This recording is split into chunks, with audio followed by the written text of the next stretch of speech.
and Geetika Kodali. Hello and welcome to Broward County Stadium right here in Fort Lauderdale, Florida. We're in for the fourth match of this historic five-match series between the West Indies under-19 women's side and the USA women's under-19 side. We have Ashimi Munasar and Geetika Kodali in the middle, ready for the toss. Geetika Kodali once again with the coin in hand, ready to give it a flip.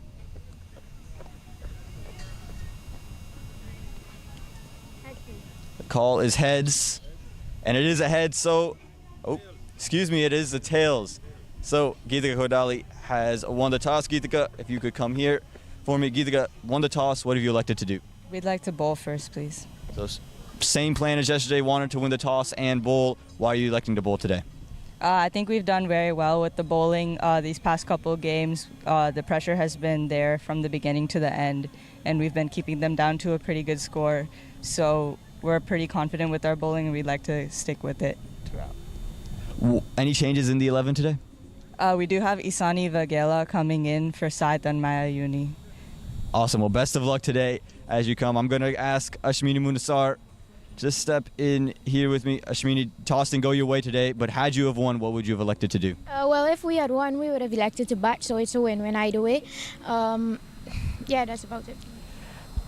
Yesterday, didn't quite get on the right foot. I thought in the middle overs, just kind of slowed things up, didn't really keep the momentum that you wanted to. What have the plans changed for today to kind of get onto the right foot? Well, for me, I just think that we have to maximize in our scoring opportunities and just rotate the strike, and we'll get to that score. Any changes in the 11 today? Yes, Navina Ramnath is in for Samara Ramnath. Awesome. Thank you so much and best of luck. That is the word from the middle. The USA, they have won the toss and they've elected to have a bowl. Well, there you have it. Even though it's a new winner of the toss, it's the same result. The West Indies, they'll be batting first as the USA captain, Geetika Kodali. She's elected to bowl. You can see the match summary up here. I'm going to introduce Shabani Bhaskar in the booth with me once again today. Shabani, we saw an absolutely wonderful match yesterday, in for another blinder here today. Good morning, Aman. Good morning, viewers. Yes, really looking forward to this fourth encounter. Crucial one. US will be looking to go 3-1 up and win the series today. And the West Indies need to win today to stay alive in this series. But a good win for the US by 5 wickets. Of course, West Indies batting first. Janaba Joseph, Zayda James, Samara Ramnath at the top. Today, unfortunately, not playing, missing out. But West Indies scoring 70. Snigdha Paul, player of the match performance by her for 16 runs in her 4 overs and got picked up 3 wickets. USA in reply, Mitali Patwardhan carrying her bat, 30 not out. Ritu Singh coming in, being aggressive, helping USA chase it down with 9 balls to spare. Yeah, it was really entertaining matchup yesterday, and if we look at the squads for today, you heard Geetika Kodali. We'll get to that team in a little bit. But for the West Indies, like you said, just the one change you heard just a minute ago. Samara Ramnath comes out for Navina Ramnath. She will be in play, so we'll get to see her overs of spin involved. We jump to the USA. Geetika Kodali said one change. It turns out there's a couple more changes. Keeping Shivani. us guessing, yes, Keats. Disha Dhingra comes back. Mitali Patwardhan misses out. Saitan Mayayuni and Aditi Chudasama also miss out. And we see Isani Vagela for the first time in this series. It's an exciting game. Yeah, it should be an absolute blast. Also, Lisa Ramjit comes into the 11 after missing out yesterday. You still have Jetna Prasad missing out. And we get ready to get things going and get things underway here in Fort Lauderdale. And as we see the West Indies with the bat in hand. The umpires in the middle, Ivy Mahabir and Aditya Gujar. Take a look at the openers. Shaban, you talked about this off air. What if they would send Asabi Calendar up the order, let her face the most delivery she can? Well, she's out there on strike, ready to get things going. Yes, we were wondering, Azabi coming in late in the innings in the second game and the third game, not getting much of a chance to show us what she can do yesterday, and today opening the innings alongside Liliana Grimond. So 2 new opening batters for the West Indies calendar. We've seen what she can do, glimpses of what she can do, scoring a 12 ball 20 in the second game, helping West Indies to win that game. But the familiar sight of Snigdha Paul opening the bowling for the US under-19s. All set to get things underway. Snigdha Paul, you mentioned player of the match yesterday, taking 3 wickets for just 16 runs. Different task today. She'll start off with an extra, and the first runs come on the board, courtesy of a wide for the West Indies. You mentioned Calendar and her big hitting prowess, but also another new opening partner for her today. Yes, Liliana Grimond. We haven't seen much of her with the bat in this series so far. It'll be interesting how the West Indies batters go about it, especially with Calendar at the crease. How aggressive is she going to be? Well, you can see they went for the expansive drive straight away. This is where Snigdha Paul operated the majority of yesterday, that nagging length right outside the off stump, daring the batters to reach out. And we know Calendar, with how aggressive she is going to continue to reach out and play those expansive shots. Yes, we've seen that she has power and the ability to go over the top. And in the power play, that can be very, very useful. This time straighter. But did it find a little bit of bat on the way through? I think that's the only thing that would have kept that from being an LBW. No, it was deemed wide, so maybe missing everything. I thought there was a little bit of a deflection, but I'm not agreeing with me here in the box. Yes, Snigdha Paul indicating that there may have been some pad to that. But the umpiring has been very good throughout the series, with some tight runouts, LBW appeals.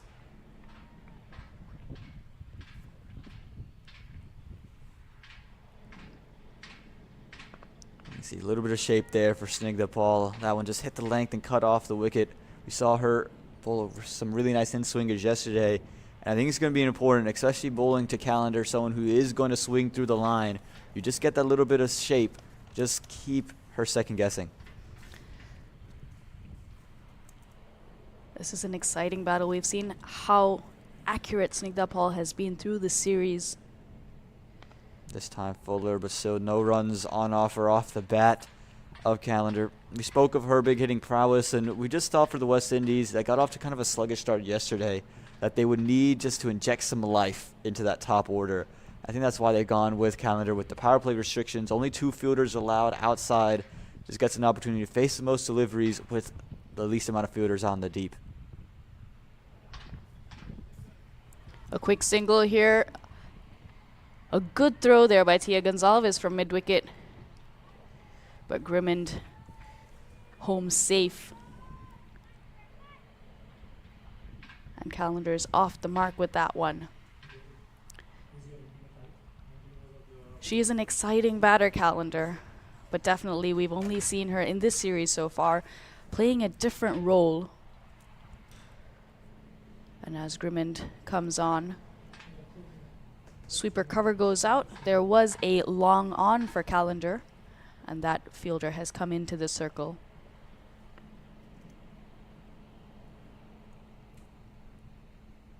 And this one flat spat straight back to Snigdha Paul.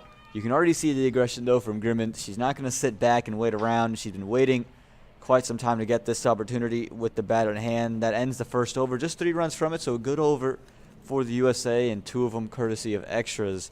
Speaking of Grimond, you know, we haven't seen much of her through this series you mentioned, but during the Cricket West Indies Rising Star against the Leeward Islands, she had a 33 not out that led her to become the player of the match and a 10-wicket win, so she's not unaccustomed to batting up top the order. There's so much talent in both these squads, and of course the West Indies in the Rising Stars tournament, in their senior regionals as well. These players getting opportunities for their respective nations, whether it be Guyana, Trinidad, Windward Islands, Leeward Islands, Jamaica. And when they come together as a team, we've seen what the West Indies can do on the world stage. They play a very exciting brand of cricket.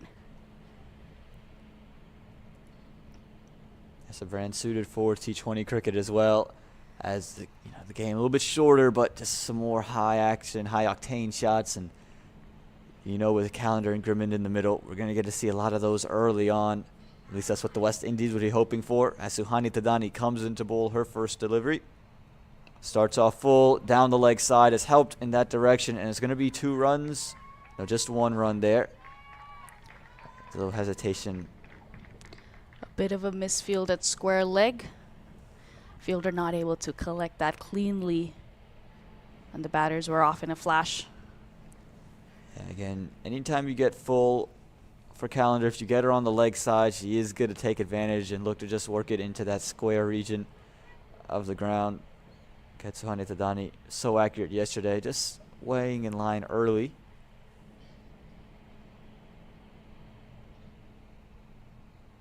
This time pushed straight back down the ground. That's a lovely way to get off the mark for Grimmond. The on drive straight back down the ground. One of the classiest shots in all of cricket. It will bring up the first boundary and the first runs for Grimmond. Beautifully played there. No fielder behind the bowler. Mid-off and mid-on a bit wider. Picked that gap to perfection, as you said. A classy shot when it's played to the mid-on region and always fetches you runs. And she hit that hard. The ball raced away. We've been talking about Calendar, but the few balls that Grimmond has faced, we've already seen the intent, the full swing of the bat, power in the shot. Exciting contest. Suhani Tadani, Snigdha Paul have been very economical for the US, especially at the beginning of an innings, and these two. This time though, Suhani Tadani, I was just going to say that previous delivery to touch too full. This time pulls the length back and just keeps Grimmond reaching out. And Tadani just getting those warm-up deliveries out there. Those, in golf they call them breakfast balls. So maybe we could start that trend here in the cricketing world. Just had to pull that length, a touch back. I think this is the length she's going to want to operate at. Yes, with 2 economical bowlers bowling, stock deliveries are good. Again, that outside the off stump, as you said, just short of a length. Difficult to hit. But these 2 batters, we've already seen the aggressive intent, and that is what West Indies need for this game. They need a win to stay alive in this series, to take it 2-all.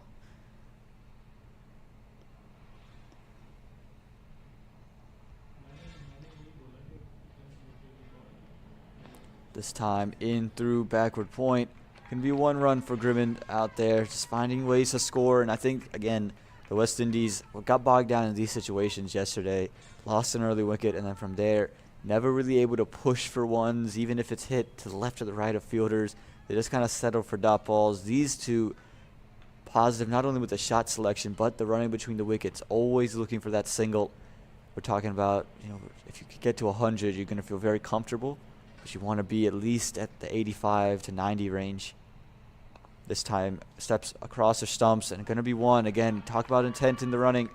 They're doing that right now. They're pushing to the fielders, and they're still running at them. That'll end that first over.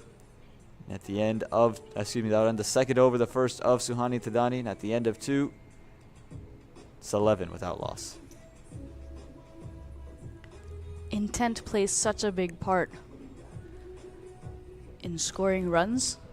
You've seen that Grimmond and Calendar are looking for those boundary options.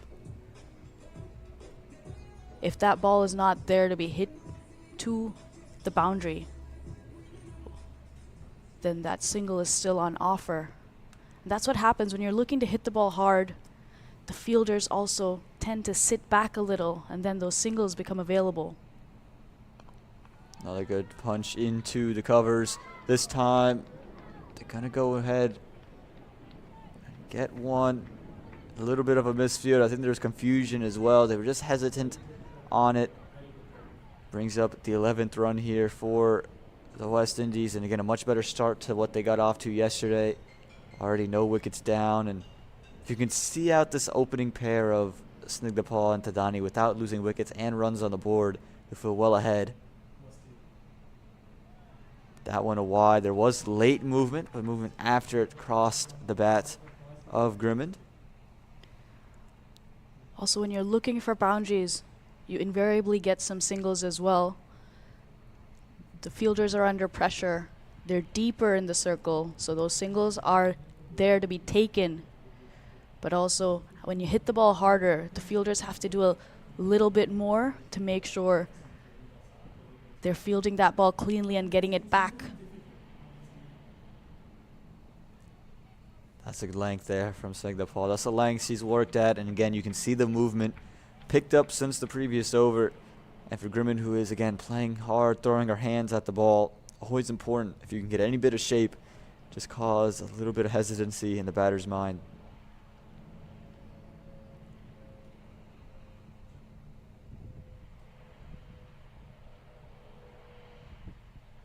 This time much fuller, right on the pads, and that's given out. It looked pretty straight from here. Didn't seem like there was any bat on it from the live view. Looked like she was square in front of that middle and off stump. And Snigdha Paul, she strikes. We know what an impactful bowler she is. 3 wickets yesterday, this time full straight, and umpire agrees with her. Great bowling here by Snigdha Paul. Full and straight on the stumps. Grimond has been moving across her stumps, and this time playing all over it, looking to convert that to the leg side. Too full to look to do that. And a good breakthrough for the U.S. here. Yeah, the length there was so good. She just bowled a couple back of a length this time. Went fuller in the swing, just undid Grimond, and that'll bring out Zeta James into the middle. We know what kind of batter she is. Hasn't quite clicked in the way she would have hoped yesterday. We can make a big impact here. 12 for 1 now in this third over.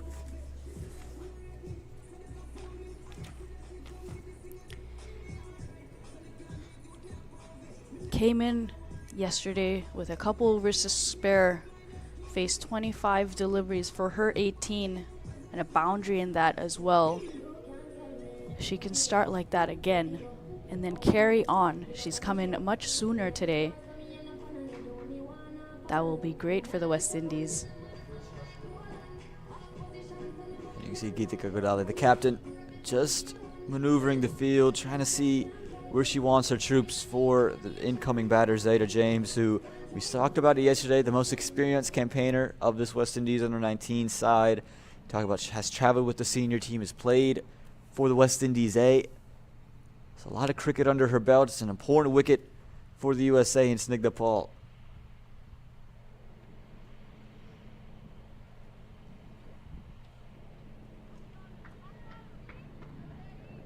Okay, for Zeta James, this hasn't quite clicked with the bat in hand. Again, someone that is going to be looked at in such high form, but yesterday it's probably her best day with the bat. 34 runs total across 3 innings.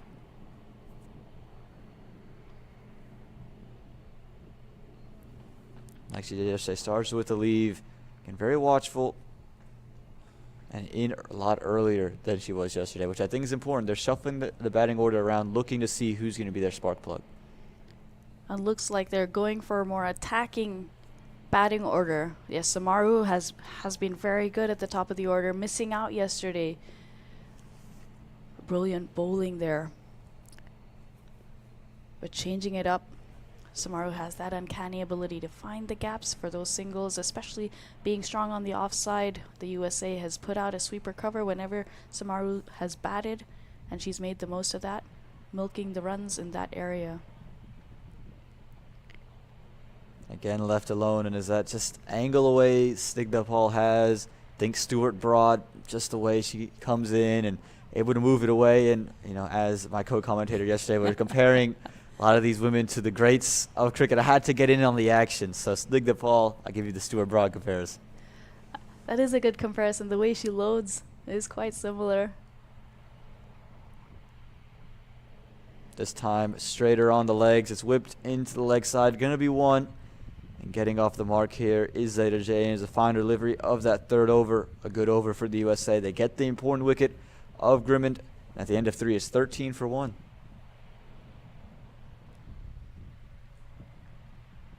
Now, Shabani, we've seen this uncanny thing in this series where We haven't seen a change in who bats first and who bats second, but we've seen a change in the winner of the toss. And the winner of the toss hasn't won the match, but they always do the same thing. It's just this uncanny thing that's happening in the series.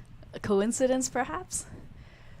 Well, see, Yeah. the statement is 1 time's a coincidence. 2 times I can believe you, but 3rd time it's a pattern. It's a pattern. Something's happening. Yeah. Well, the first game, of course, West Indies won the toss, and it was the first game on that wicket. And then the second game on that wicket, West Indies were put in to bat, but they batted better. Again, the third game, there was a change of wicket. We've gone to the leftmost pitch. Sometimes familiarity of the wicket or the pitch can help as well. Not all wickets or pitches, even though we're playing at the same ground, they're on the same square. There are variations, different heights at which the ball will bounce, or different degrees of turn.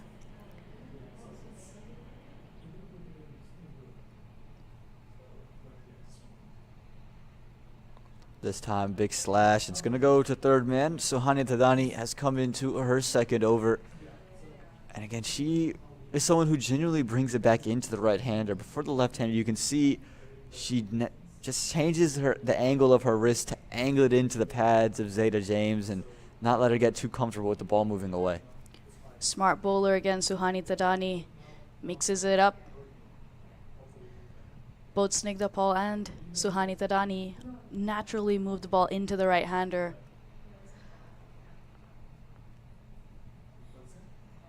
Also this right-hand, left-hand combination with Zeta James coming in at number 3. And look at that delivery from Suhani Tadani. The length, again, ever since that first full delivery that went for 4 against Grimond, the length she's finding has been really spectacular. It's what was a wicket-taking length yesterday, the economical length, and she's back on it and not conceding any runs. That is her stock delivery. She bowls that so well and consistently, and it's difficult to get away. This time a little bit of width on offer for Calendar, who moves all the way across her stumps. It is given wide. Seemed maybe a late call there from the umpire. There was a hint of a shape away. Umpire Aditya was thinking about it, and Suhani Tadani looked back to make sure he wasn't going to give a wide, and then he did. Well, once you look back as a pace bowler, then the umpire knows you're expecting there to be a wide call, and they're going to throw their arms up. This time Fuller and Strader riding that Yorker length, nowhere for Calendar to go. And even with Calendar opening the batting, hasn't seen a lot of strike, and any deliveries she's seen, they haven't really been loose. They've been right on the money. They've been right on the money to Calendar, yes. And she is moving around the crease, moving across her stumps, but also coming down the track a bit, walking. Her trigger movements are quite large, and her footwork is this time staying, but long off in place, so an easy single. Yeah, I mentioned it in the way she varies her trigger movement. Sometimes will move to the off stump. That time didn't move at all. She's someone who's just trying to play with the minds of the bowlers and see if they're willing to give her the width she's looking for. And still that slip in play for both batters. Again, I like the aggressive field setting. There aren't many runs on the board. You still have an opportunity to take wickets in this power play. I like the fact that you have slips in play for both batters. An expansive drive that's going to be splitting the covers. It's going to at least be a couple of runs. It will be stopped to just 2. And a good shot there from Zeta James. Strong in that area. Took advantage. Nicely played. Uses her wrists to pierce that gap. Not a big gap there between point and cover. And at the end of 4 overs. And at the end of 4 overs, it's 18 for the loss of 1. Get a much better start for the West Indies. They were kind of in a spot of bother. He's going a little over 4 and over at the moment, where they're going to want to be. We haven't seen that so far in this series. They've been a bit slow to start in the power play, and they've accelerated toward the back end of the innings. But today, starting with more intent, more positive, with the footwork, with the stroke play. and the running between the wickets. Yeah, and that woman on your screen there, she's a big part of this West Indies side, and if they're able to put up a big score, she has to play a big part in it. As Snigdha Paul will continue into her third over. Just giving up 6 runs, taking a wicket as well. And right on the money, Calendar thought she was going to pierce it between Snigdha Paul. Gets the left hand down. You're just talking about the slip being in for both the batters. The slip is now out. But it's good to have a slip, especially at the beginning of an innings or when a batter first walks in, because regardless of their reputation, however big a hitter they may be, they still have to get in every time. It's a new day, and they have to start from 0 when they come in. Yeah, they've taken a slip out, and there's a deep third. Again, I would still like to see a slip, maybe even a short third in play for Calendar, because she hasn't looked to hit big. She's just been looking to drive the ball down the ground, and no cross bat shots or anything like that. It's all been straight. So I think that attacking fielder next to the keeper still would be a good option. This time, punch through the covers, but punch straight to the captain, Geetika Kodali. And we'll get to see her prowess with the ball. We assume, again, maybe moving a little gingerly at the moment, but she was so good yesterday. You have to imagine she's going to trust herself to come back in with the ball today. Absolutely. Going at less than 2 runs and over and picking up a wicket, Geetika, yesterday's game. Nicely bowled there by Snigdha Paul. Ball coming in. Into Calendar. Calendar moving across her stumps and taking a few steps out of her crease to cut down the swing, but also get into a good position to possibly access that onside. You do have a long off in place, but no deep fielder on the leg side. Just pushes it into the leg side, but nowhere to go once again. Calendar, who was sent up the order to go and just put some impetus in the innings, score some boundaries up front, has just been trapped, just put in a box and nowhere to go. Can she crawl her way out of this one? It's been good bowling by USA to Calendar, but also we've seen her come in towards in the depth. And the approach or the need or urgency to go for shots in the depth is different from the urgency in the power play. And so some shots that she plays may be different. The approach may not be as aggressive as in the depth. And at the end of 5 overs, West Indies is 18 for 1. A great maiden over there by Snigdha Paul. Calendar not able to do much. Yeah, Calendar unable to get going anywhere. Like you mentioned, a maiden over in the 5th. And we're going to get to see a new bowler. It's Asani Vaghela. It's going to be given the ball by the captain. Of course, Asani Vaghela, the sister of Vatsal Vaghela, who made his debut for the USA men's national team in their T20 series right here in Fort Lauderdale, Florida against Ireland. So a special place for the Vaghela family. And Asani Vaghela will get an opportunity to bowl here in Fort Lauderdale. The 2 fielders outside the circle for her are third man on the boundary and sweeper cover. Only 2 allowed in the power play, the last over of the power play this.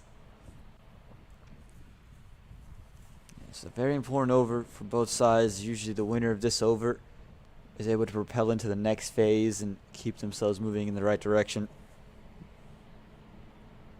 Starts off full and wide, going to find a thickish outside edge, and just going to be 1 out to deep third for Zyder James. That seems to be the plan. We've seen everybody bowling to Zyder James, bowling fuller, bowling wider, daring her to reach out. And it's Calendar who's going to be back on.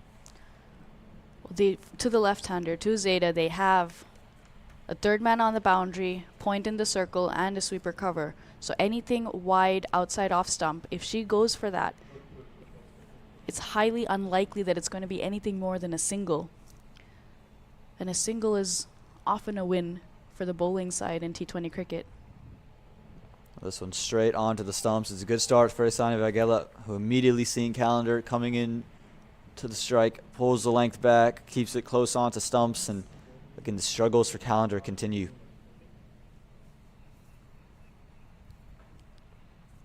She hasn't gone across the line as we've seen her do in the previous games, but the lines and lengths have been good. This time pushed it straight back down the ground, in the air for a moment, but straight to mid-off. Nowhere to go for Calendar.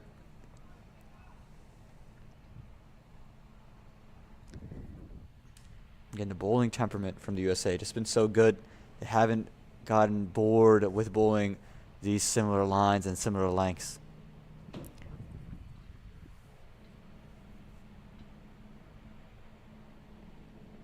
This time powerfully struck through the covers, but powerfully struck to captain Geetika Kodali. Anywhere these balls are being hit off the bat of Calendar, she's only finding fielders inside the ring and not finding any runs. You just get the sense at some point something has to give, and Calendar's going to try one of those shots across the line we haven't seen yet. Instead holds her shape, but can only hold the same score. Remember, the previous over, a maiden, only 1 run through 5 deliveries here. An excellent over to follow that maiden. Oftentimes after a maiden, the next over might go for a couple of runs, a few boundaries, wides and no balls, but Isani Vagela on the money here. Oh, that time shaping away a bit. Calendar just trying to reach out and still just trapped. Can't get any runs, stuck on 5. And the West Indies at the end of the power play, they're 19 for the loss of 1.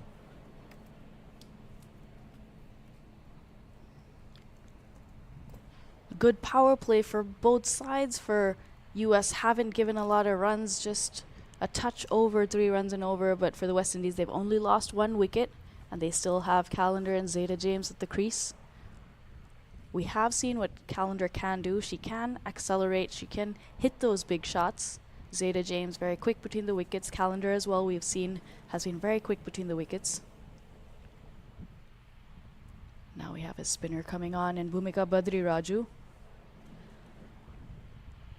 Yeah, Bhumika, a wicket-taking bowler. Didn't take any wickets yesterday, but was nice and tight. Going just 4 runs and over, and here 4 overs. And it now has a field spread out. And for Zeta James now, the opportunity to take those singles come easier, more gaps to pick. But as we've seen today, the West Indies, anytime balls coming off their bat, is going straight to the fielders inside the ring. But now there are more gaps in the field because we have more boundary riders. Outside the power play are allowed 4. Oh, this one just finding Bhumika. The field out for the left-hander sweeper cover. There's a long off, a long on, and a deep mid-wicket. Those are your 4 that are allotted outside the circle. And the short third has been brought to more of a, the fine leg has been brought more to a short third.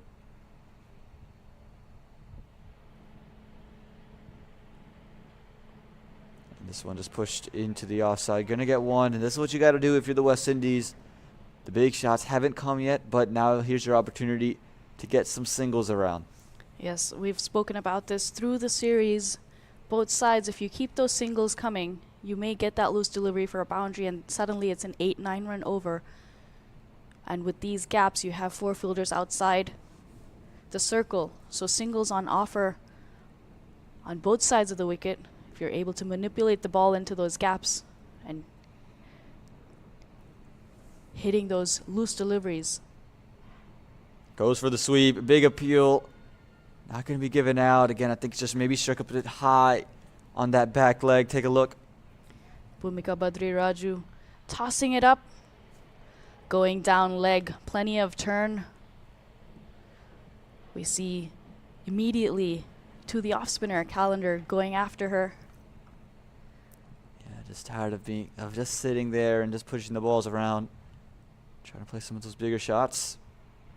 This time to the offside. It's chipped up in the air. And the simplest of catches for Geetika Kodali at short cover. This is a big wicket for the USA. They know how much Calendar means to this West Indies side. And all she could do after struggling to get off of 5, all she could do was slice it straight to Geetika Kodali. Trying to go, taking Bhumika on over the mid-wicket region. Unfortunately, slicing it, as you said, Aman. Yes, looking to go across, and that ball was way outside off stump, almost close to that wide line. Difficult to fetch it from there to hit it to the leg side, slicing it, going up. Hikitika, simple catch there. Not going to drop those. The second wicket falls here for the West Indies with just 20 runs on the board, and for Bhumika Bhattacharjee, who again didn't take any wickets yesterday, amongst the wickets in her first over. And it's a big wicket because now for the West Indies, you look at the big hitting prowess. Who is your big hitting prowess? As Shalini Samaru comes to the middle, not the biggest of hitters, great timer of the ball, good stroke player, but you look up and down this 11, and you're thinking maybe your biggest hitter left would be maybe a Janaba Joseph would be your only big hitter. So that's a huge turn of events for the West Indies. Yeah, they do have some batting to come. We have Cumberbatch, you have the captain herself. I'm sure Mitchell can hit a few as well. Well, I'm not going to say none of these women Yes. can hit. They obviously can hit. I'm just saying in that consistent fashion that we've seen Calendar do. Yes. I think Janaba Joseph would be your second best guess at that in the middle. So I'll be interested to see how long they hold her back, because we know of her class. You're thinking maybe they hold her to 15, maybe 13 to be that pinch hitter for them. But right now it's Shalini Samaru, used to opening. Now coming in 2 down. And 2 left-handers on strike, so a nice break for Bhumika Bhattacharjee, who doesn't have to worry about the right-hander playing with the turn. Both batters, if they try to sweep, they're going against the turn. And Peter Della Penna, USA Cricket reporter legend, he always says you never want to sweep against the turn. This time is pushed into the leg side. And only going to find the fielder. A productive over for the USA. 1 run, 1 wicket, 7 overs gone. It's 20 for the loss of 2. With that brilliant over from Bhumika, the run rate dips below 3 runs and over. The decision you make today may help shape someone else's future tomorrow. Let's talk about how we can help you put together a strategy. Life insurance is in our DNA. We've been cracking the code for 175 years. With New York Life by your side, you can focus on the things that matter most. You've got dreams and responsibilities. We're here for both. New York Life. Be good at life.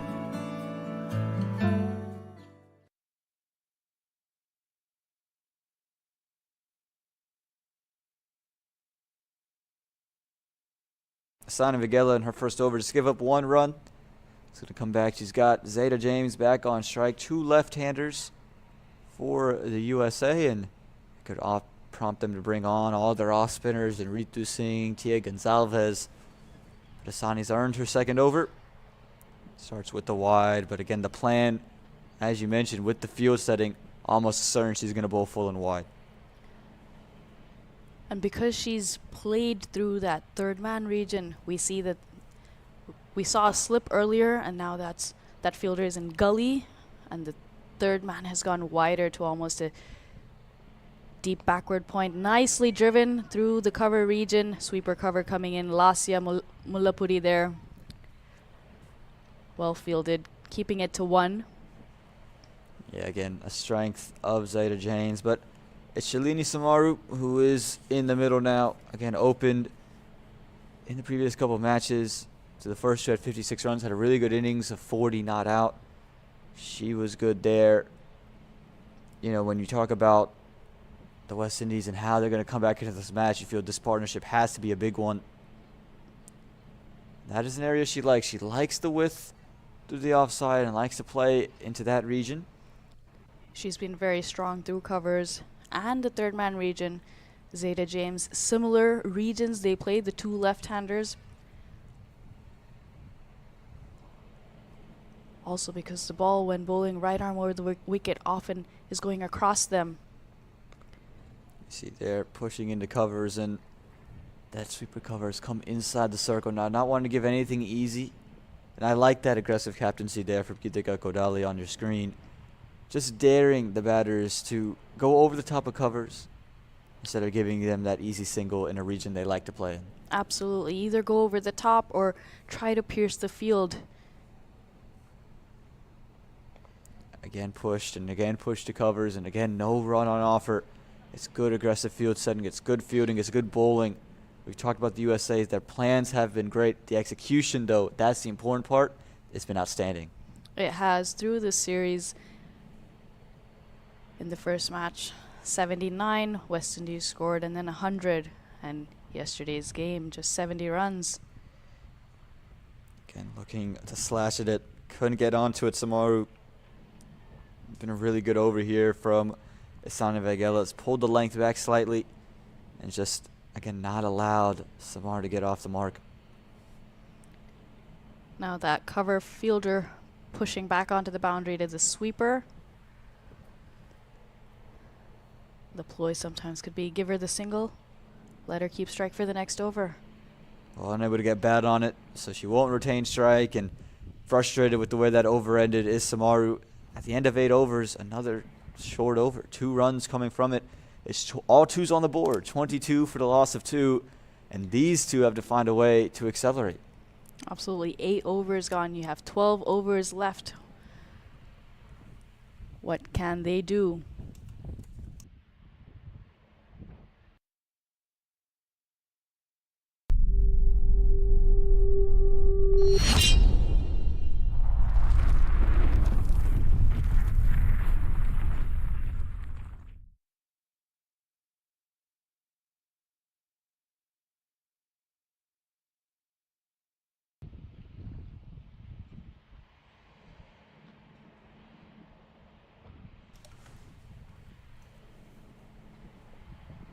And as we welcome you back, Bhumika Badaraju getting some turn against Zeta James. Interestingly enough, coming over the wicket. You think maybe coming around the wicket and just getting them to play inside the line could be a ploy, but Bhumika electing to come over.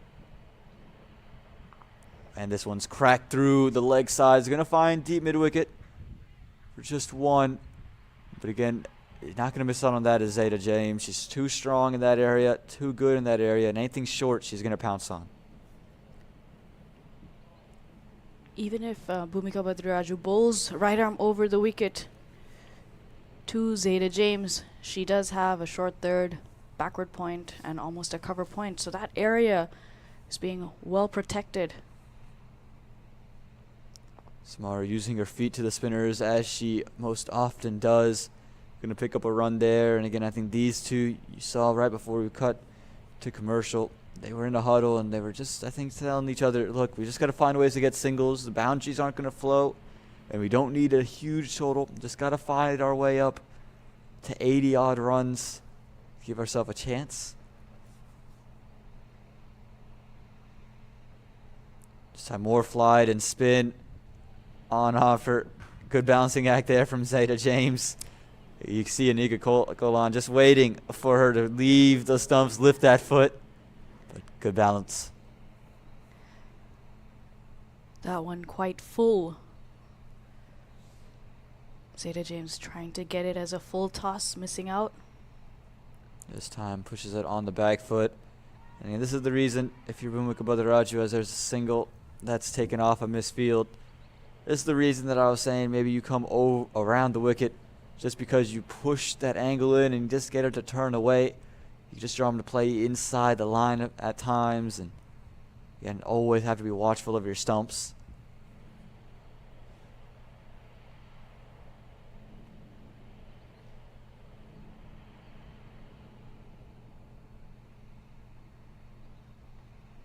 Uses her feet, but all she can do is push it straight back to Bhumika Badaraju. And at the end of 9 overs, just another 3-run over. It's 25 for the loss of 2. They had a good start, West Indies, going above 4 runs and over. But USA pulling it back. Yes, getting 2 wickets, but also keeping it tight. Not giving the West Indies batters much to work with. Initially, with the new opening pair, may not have expected Grimmin and Callender to walk out. And different styles of play from the other openers that we've seen for the West Indies so far. The intent was there. They were aggressive, going for their shots. But as soon as USA evaluated what was happening, they adapted really well, pulling their lengths back, changed their lines. And Look at this. Just on a length is Asani Vagela, just not giving up anything to Zayda James, who's just, again, struggling. And, you know, you talk about that second wicket, the wicket of Calendar. You mentioned pressure. Calendar had been on 5 for 8 deliveries. She just couldn't find a way to get off the market, played away a maiden, and then just tried that rash shot. That, I think, is the key for the USA. They just kept pressure on. And as this one's going to be a wide. It hasn't really gifted many runs to the West Indies, made them earn everything, and runs have been hard to come by so far. They have, the West Indies players, not able to find the gaps, hitting many of the balls straight to the fielders, but these two, with the angle of Isani Vagila going across them, haven't been able to get bat on ball. And you can see another big swipe at it, and because you haven't seen the runs flow yet, there's a slip in play. Now, I do think the slip is a little bit too straight for the way she is bowling in terms of pushing it away. You mentioned it earlier. I think the gully, probably the right position for that fielder. Or even a second to third slip. And we see another fielder coming across to the offside, strengthening the offside field. Now 7 fielders on the offside, just 2 on the leg side at mid-wicket and mid-on.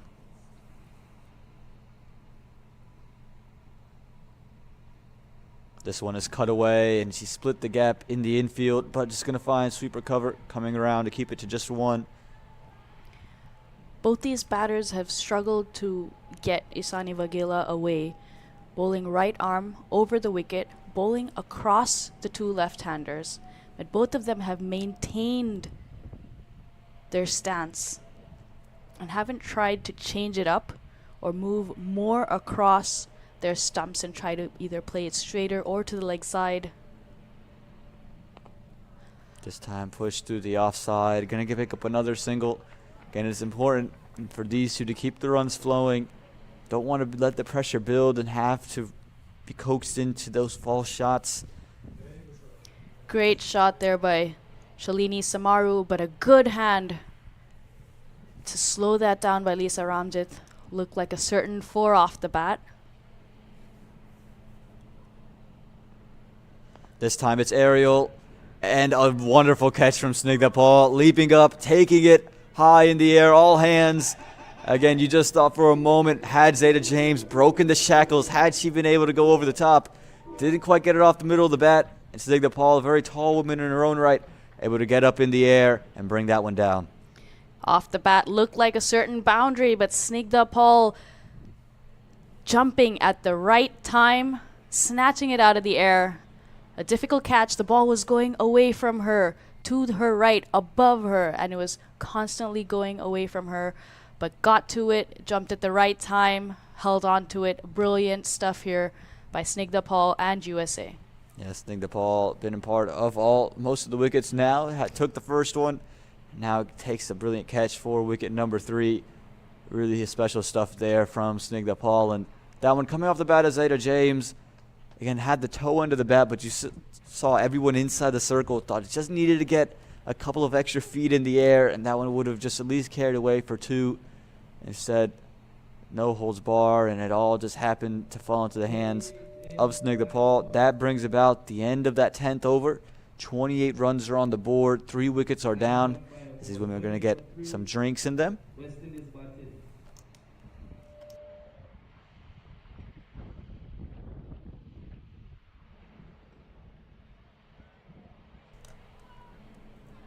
We start looking at the scorecards here at the halfway stage. We saw a new opening pair for the West Indies. Azabi Calendar and Liliana Grimond looking aggressive. Grimond at the top, but going across one from Snigdha Paul. LBW. Calendar struggling to get going, and Badri Raju got her wicket when she came in her first over. Zayda James just getting out, caught at mid-off brilliantly by Snigdha Paul. Samaru and Munisar now. Can they take West Indies close to 100? And again, the bowling has just been so good, and that's going to be the big question. Can they just break the shackles? as the captain comes on to strike for the final delivery of this 10th over.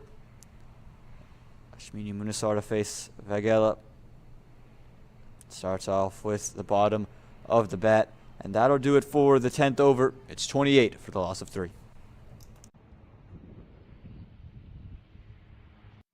The decision you make today may help shape someone else's future tomorrow. Let's talk about how we can help you put together a strategy. Life insurance is in our DNA. We've been cracking the code for 175 years. With New York Life by your side, you can focus on the things that matter most. You've got dreams and responsibilities. We're here for both. New York Life. Be good at life.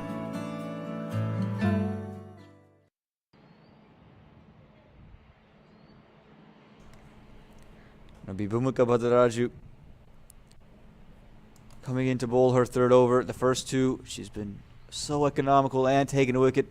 She's given up 4 in 2 overs. Also taking that 1 wicket. And again, it's Samaru, the lefty, back on strike. And look at that, just slower through the air, angled in. And Samaru has to play for a little bit of turn. And all she could do is just fend it away. A bit of drift into the left-hander and turn away after pitching. Brilliant bowling here by Badri Raju.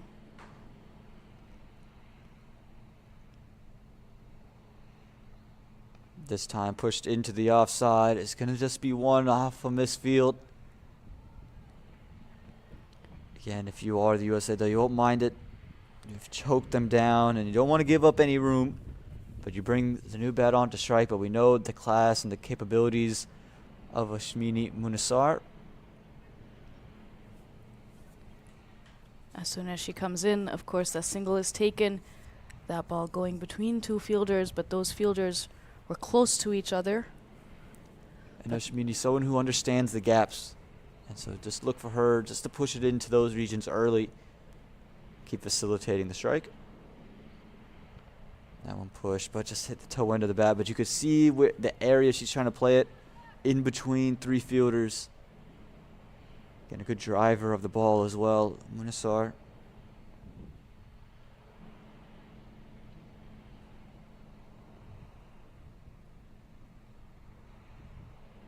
This one turned into the leg side, and just going to be another quick single. Again, the USA, they won't mind the risky runs there for the West Indies. Any runs are valuable runs at this stage of the match.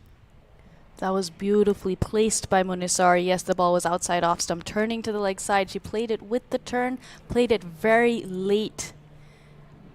Risky as well to make sure she hit it to an area where there was no fielder. Samaru responding with that quick single. This one pushed off the back foot and away from that short cover fielder. It's going to allow for that single. It's a good shot there from Samaru. He's played it a couple times. This time, able to just get it and place it away, which is going to be the key now. It's going to be the placement. We saw excellent placement from Munisar. Delivery go. Now this time, off the bat of Samaru.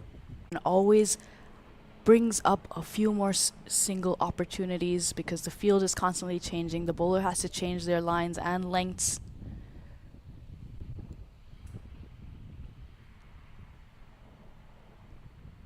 This one a full toss, hits the top edge, and it's going to fall in no man's land as Munisar was looking to heave that one over the leg side. Going to feel fortunate that it just fell short of any fielder because it was nearly the 4th wicket in the end of the captain after 11 overs pass. She'll feel both fortunate but also feel like she missed out because it was a full toss and there was no fielder there. Absolutely right about that. Should have put that one away, and she's more than capable of doing it too. Absolutely, she had the right thought to go to that square leg region. Easiest place to hit that kind of full toss. Also want to point out Lasya Mullapudi there coming in, but the ball, yes, a spinner has bowled the ball, and Munisar has gone to pull/sweep it because it was a bit low, but she was pretty much going to pull it. It took the top edge and the ball went up in the air, but when it bounced, it turns towards fine leg. So if you're coming in from square leg, it's turning to your right. Excellent point that.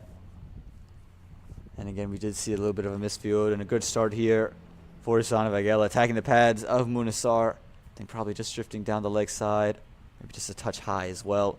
But again, you can see a little bit of swing back in, just getting through the defenses of Munasar and Vagela, who's been so sharp today, giving up 8 runs in her 3 overs. Excuse me, 6 runs in her 3 overs, taking a wicket as well.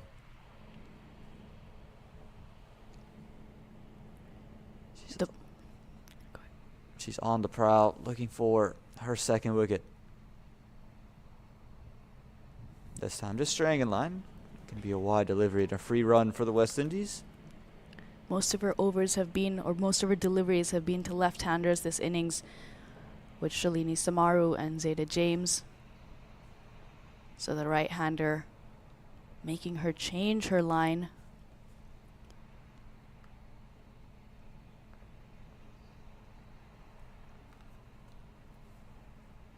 This one pitched up and it's going to be a thick outside edge out to deep third.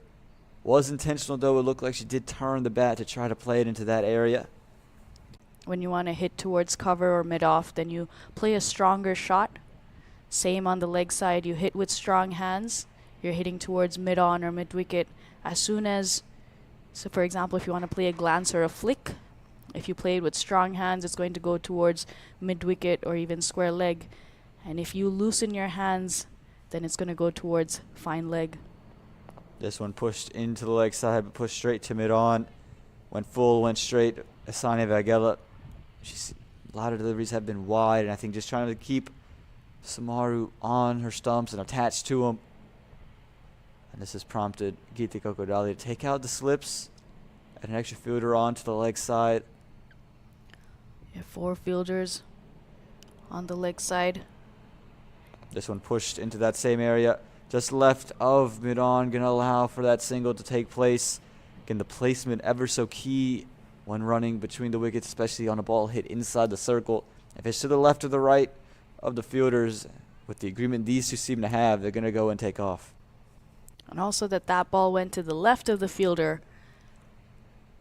Takes sometimes a little bit more time to get to the ball, but also to get into a good throwing position for a strong throw, it's harder. This time straight on to the legs of Munasar, and all she can do is find short mid-wicket. Real strong stuff this from Isani Vagela, who's come into the side today with 1 delivery left in her spell. She's only given up 9 runs. She's on the hunt for her 2nd wicket, but she's kept the West Indies in check.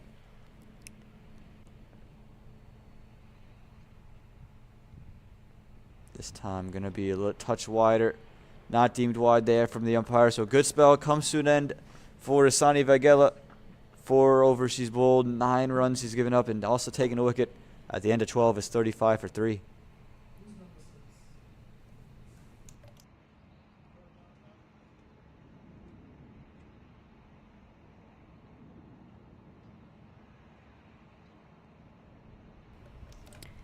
Isani Vagela, a brilliant spell from her. 4 overs, as you said, just 9 runs off of it. Starting in the power play, bowling the final over of the power play, Isani today. Ever so important, that final over the power play. We mentioned the winner of that over tends to just kind of control the next phase of the game, and the U.S. won that over, and they've controlled the next 6 overs from that point on. They're going to turn to the off-spinner. Ritu Singh bowls with the hat on, runs in like a medium pacer. Very smart in her own right.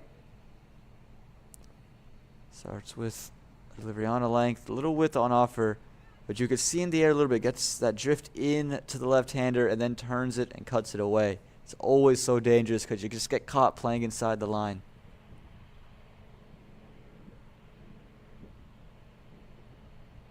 This time it's cut away powerfully through covers. Going to find sweeper for 1.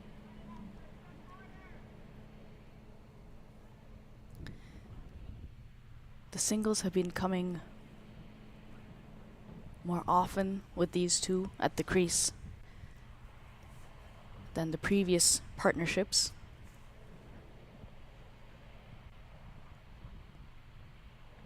This one flighted up and a sweep comes out for Munasar. We've seen her play this a couple of times already. The first one a top edge that fell safely this time, just playing all over it. Ritu Singh getting that dip in the air, just deceives Munasar.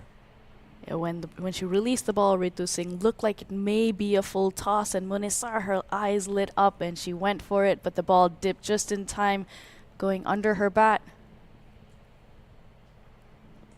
This one just pops up short of Ritu Singh. You can see Munasar, hand on the head. She's just a little bit confused about Ritu Singh, like most people are. You run in from that. Looks like a medium pacer. Runs in. Just a ball off spin. You can see her just early on all the shots. This time, again, early. You can see it just popping up off the bat, hitting high. Ritu Singh, she's been on the money. Ritu Singh, a deceptive bowler. And it's not that her arms are slowing down, so she's running up and her arms are almost going at the same speed, but it's just with her fingers that she's controlling the pace of the ball, and she's able to bowl that quicker delivery as well. Just when you think she may bowl another loopy off spin, she bowls a quicker one, and then you're hurried. And just one run off that over, 13 overs up, West Indies 36 for 3. Brilliant over from Ritu Singh, who was brought on late yesterday, being brought on in the back half of this match. And again, whenever she's being brought on to bowl, she's been absolutely brilliant. But so has the woman who's about to come in and bowl, Geetika Kodali. Yesterday it was absolutely fantastic, and she's going to get to show and write some more pages in that book of a bowling masterclass. She has been very good, not just with her bowling, but her captaincy as well. Her field placements have been good and led from the front with the bat. Hasn't been dismissed. Yeah, almost speaks about her captains in other tournaments, about how good she's a captain. She does have had some really good teachers to learn from, Shivani. Don't know what you're talking about, Alan. Of course, Shivani Vaskar having captained Geetika Kodali in the past, so just got to throw her a little bit of a nudge there. This one starts on the pads of Samaru. Kodali was so good on a length, was so consistent, and if you just put a pitch map for her, there have been balls in the same area pretty much all day long when bowling to a right-hander. She gets a little bit of extra bounce, and when she bowls that outside off stump just short of a length, that extra bounce makes it very difficult to drive the ball or play it off the back foot. This time Fuller puts down the ground, but all they can do is find Snigdha Paul. The angles of the fielders has also been good. Yes, you want a mid-off or a mid-on or a mid-wicket, but also what angle do you place them at is very, very important, depending on the pace of your bowling, but also the pace of the wicket and the batter's style. This one pushed straight back, as straight as you like. It's going to bisect the fielders. It's going to be 4 more straight back down the ground. We saw one earlier today. This time, Samaru, as straight as you like for 4 runs. Straight as an arrow. Again, there's never a fielder behind the bowler. Beautifully played. Something about a straight drive. This is so beautiful. Yeah, something about it. Again, one of the classiest shots in all the cricket. One of the toughest shots to play to hit that straight. But Samaru gets it done. This time goes Fuller much straighter down the leg side. But Kodali also, that one seemed to be a little bit extra pacey, as most pacers do. Once they get hit for a boundary, the next one you can expect to have a little bit of extra oomph on it. Usually a bouncer, but this time went a little bit fuller into the pads of Samaru. No one likes to be hit for a boundary, but especially not a fast bowler. As you said, a little extra pace there. This time she's cleaned her up. Goes straight through to the fences. Samaru looking to take her over the top on the leg side, but all she did was open up middle stump, and Geetika Kodali says, "You miss, I hit." Right on target, middle stump. What a delivery. What a comeback after that boundary. It was a beautiful shot by Samaru. Followed that delivery up with a dot ball, and this one, what a ripper. Yeah, you can just see it just holding true with the arm. Samaru playing all around it. Geetika Kodali, she knows that she gets herself amongst the wickets. She's always ready to be amongst the wickets. She knows how big her overs are in the context of matches. She gets herself the wicket and the fourth wicket falls for the West Indies. Just 40 runs on the board.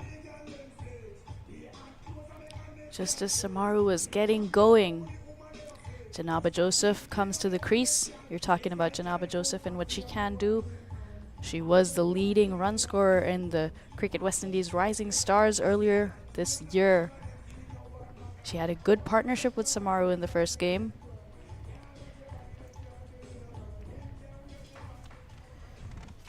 But playing at number 3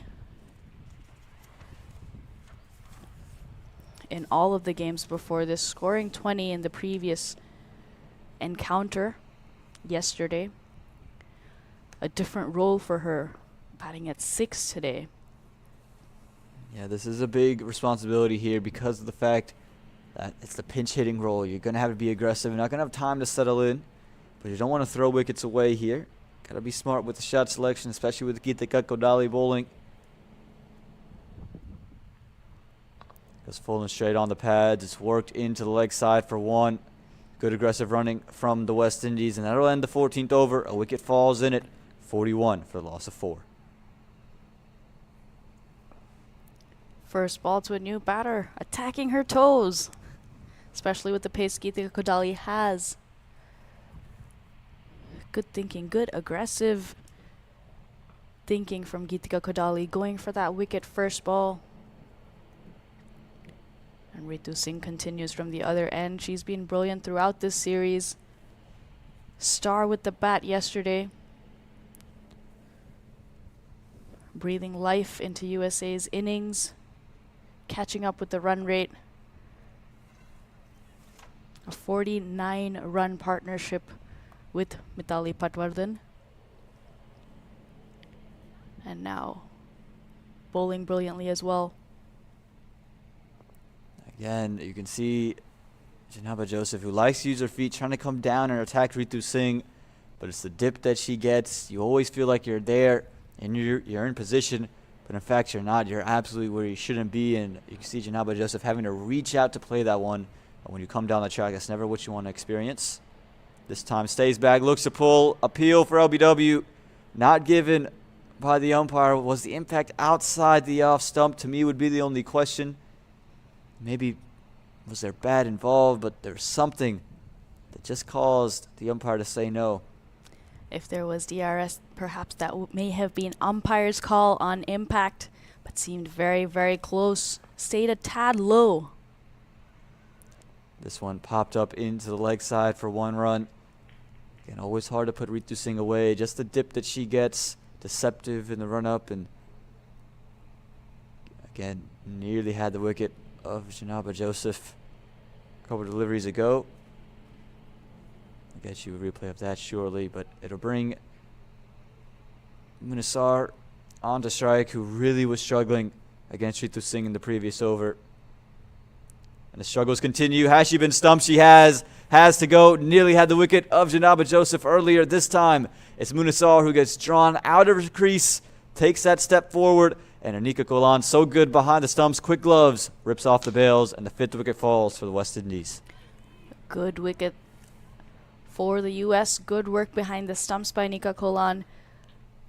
Munisar did not step out or dance down. She just took a big front foot, dragging her back leg out, overbalancing, looking to take Ritu Singh on, as you mentioned, struggling against her in the previous over, not able to read the dip and turn.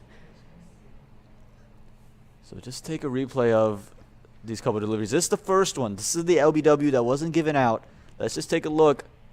Stayed low, and I think maybe just outside the line. This one, the stumping, again, look how quick Golan was, and even had Munisar had her foot down, and her foot ended up getting down. She never got back in her crease. She was too far forward. Again, just brilliant stuff here from Ritu Singh, keeping the pressure on and getting a wicket. Getting wickets at regular intervals here, U.S.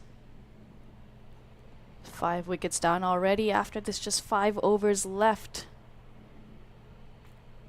And that'll bring out Shunel Saw into the middle. Someone who came top of the order, opened the batting alongside Samaru. but now has to change her approach. This one is just tickled out to third man. Played very, very late, intentionally in that area. Gonna bring Janaba Joseph onto strike. Excellently played there by Saw. Watching that ball so closely. She didn't commit to the front foot. She went back, didn't commit to a shot. She saw how much the ball turned, reacted to it. Ball turned a lot, but placing that. Janaba Joseph uses her feet, pushes it into the leg side, but straight to short mid-wicket.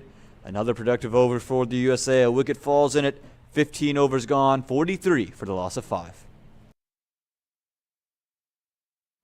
The decision you make today may help shape someone else's future tomorrow. Let's talk about how we can help you put together a strategy. Life insurance is in our DNA. We've been cracking the code for 175 years. With New York Life by your side, you can focus on the things that matter most. You've got dreams and responsibilities. We're here for both.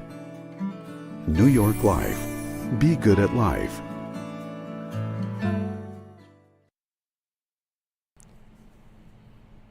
Last 5 overs here in Broward County Stadium of this first innings in match number 4 between the USA and the West Indies. And it's Geeta Kokodali, who took a wicket in her first over, back in to bowl her second and the 16th.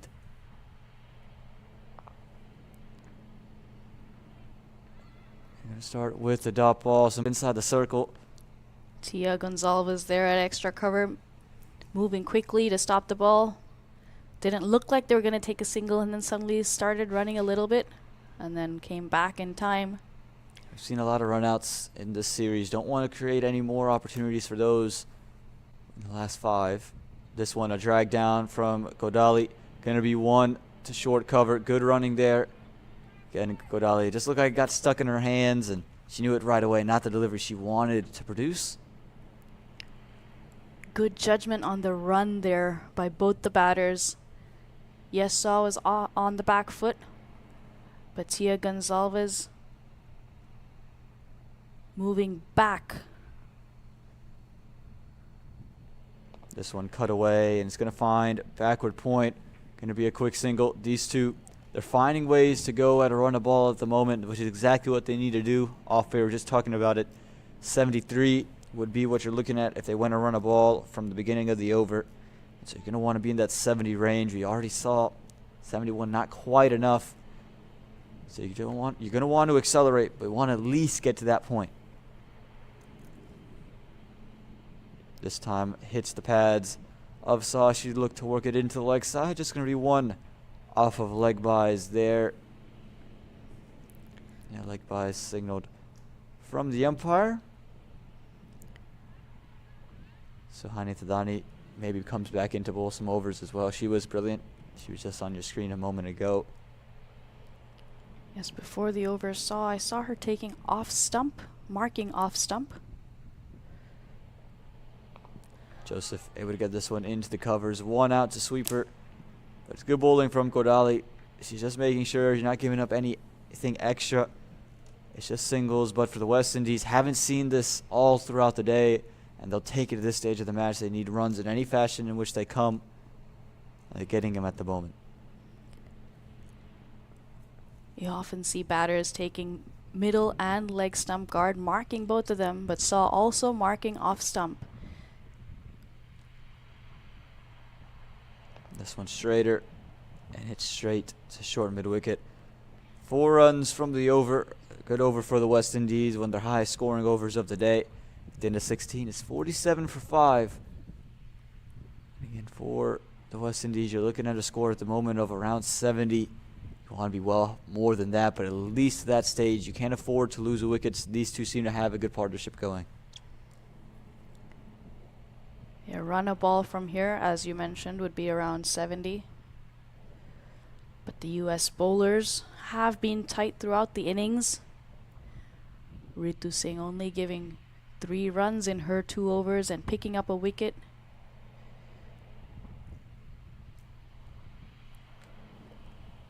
West Indies need to find a boundary somewhere.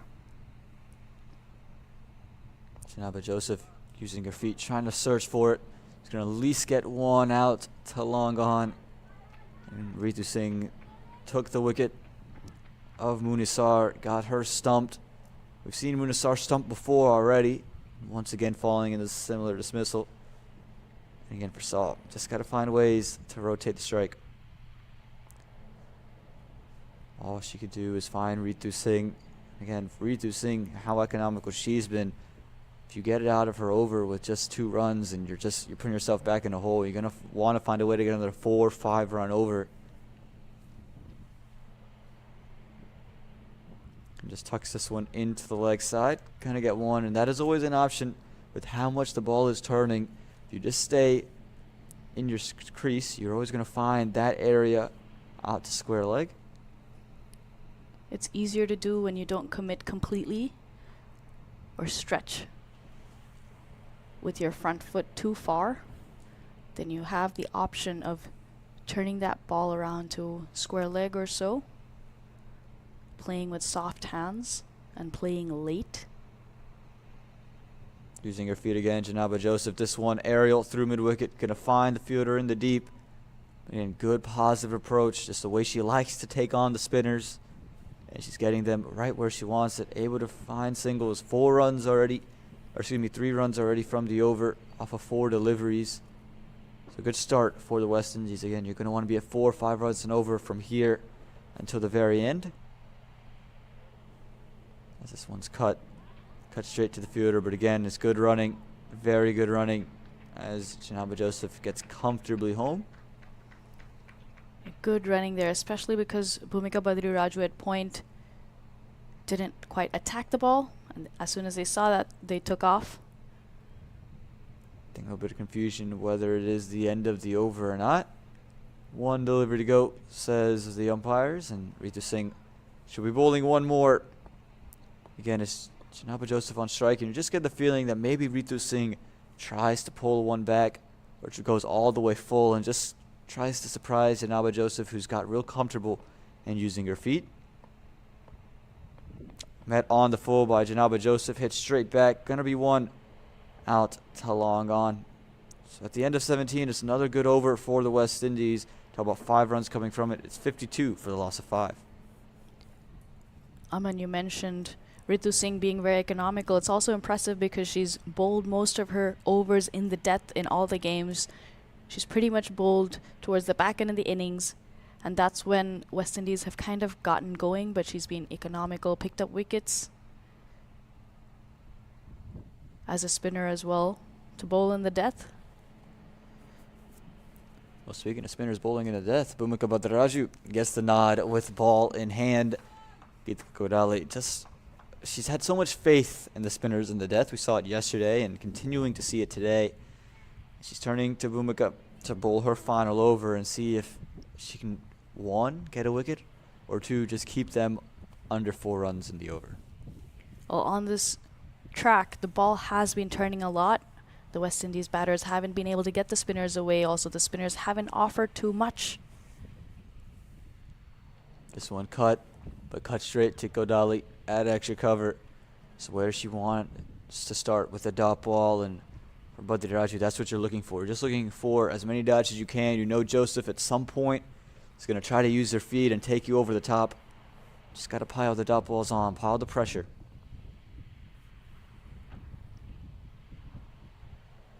This time it's pulled. It's going to beat the infield. Going to be 1 out to deep mid-wicket, and it'll bring Saw back on to strike. A strong pull there by Janaba Joseph, but Lasya Mullapudi in position.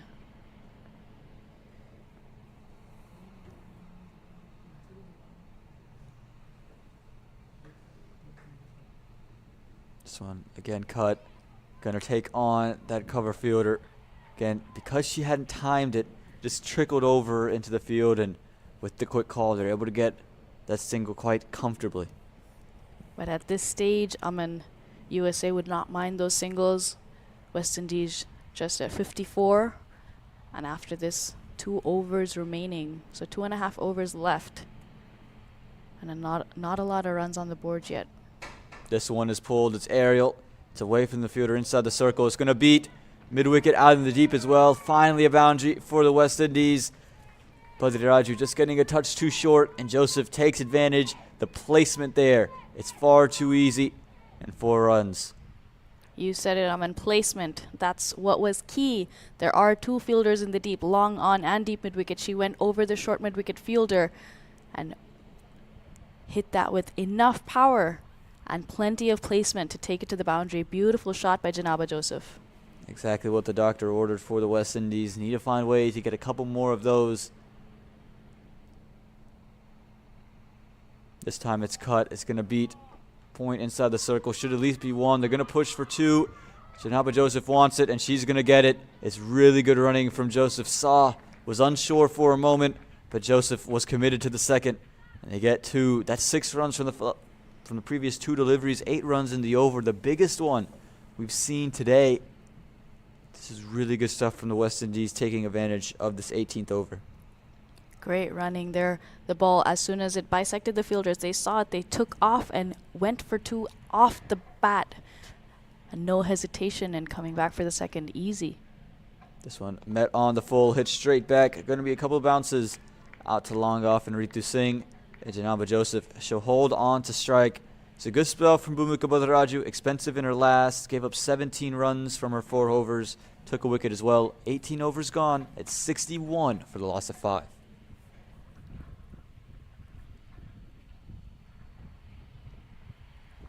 It will be interesting to see who Geetika Kodali turns to. It looks like it is going to be Ritu Singh once again.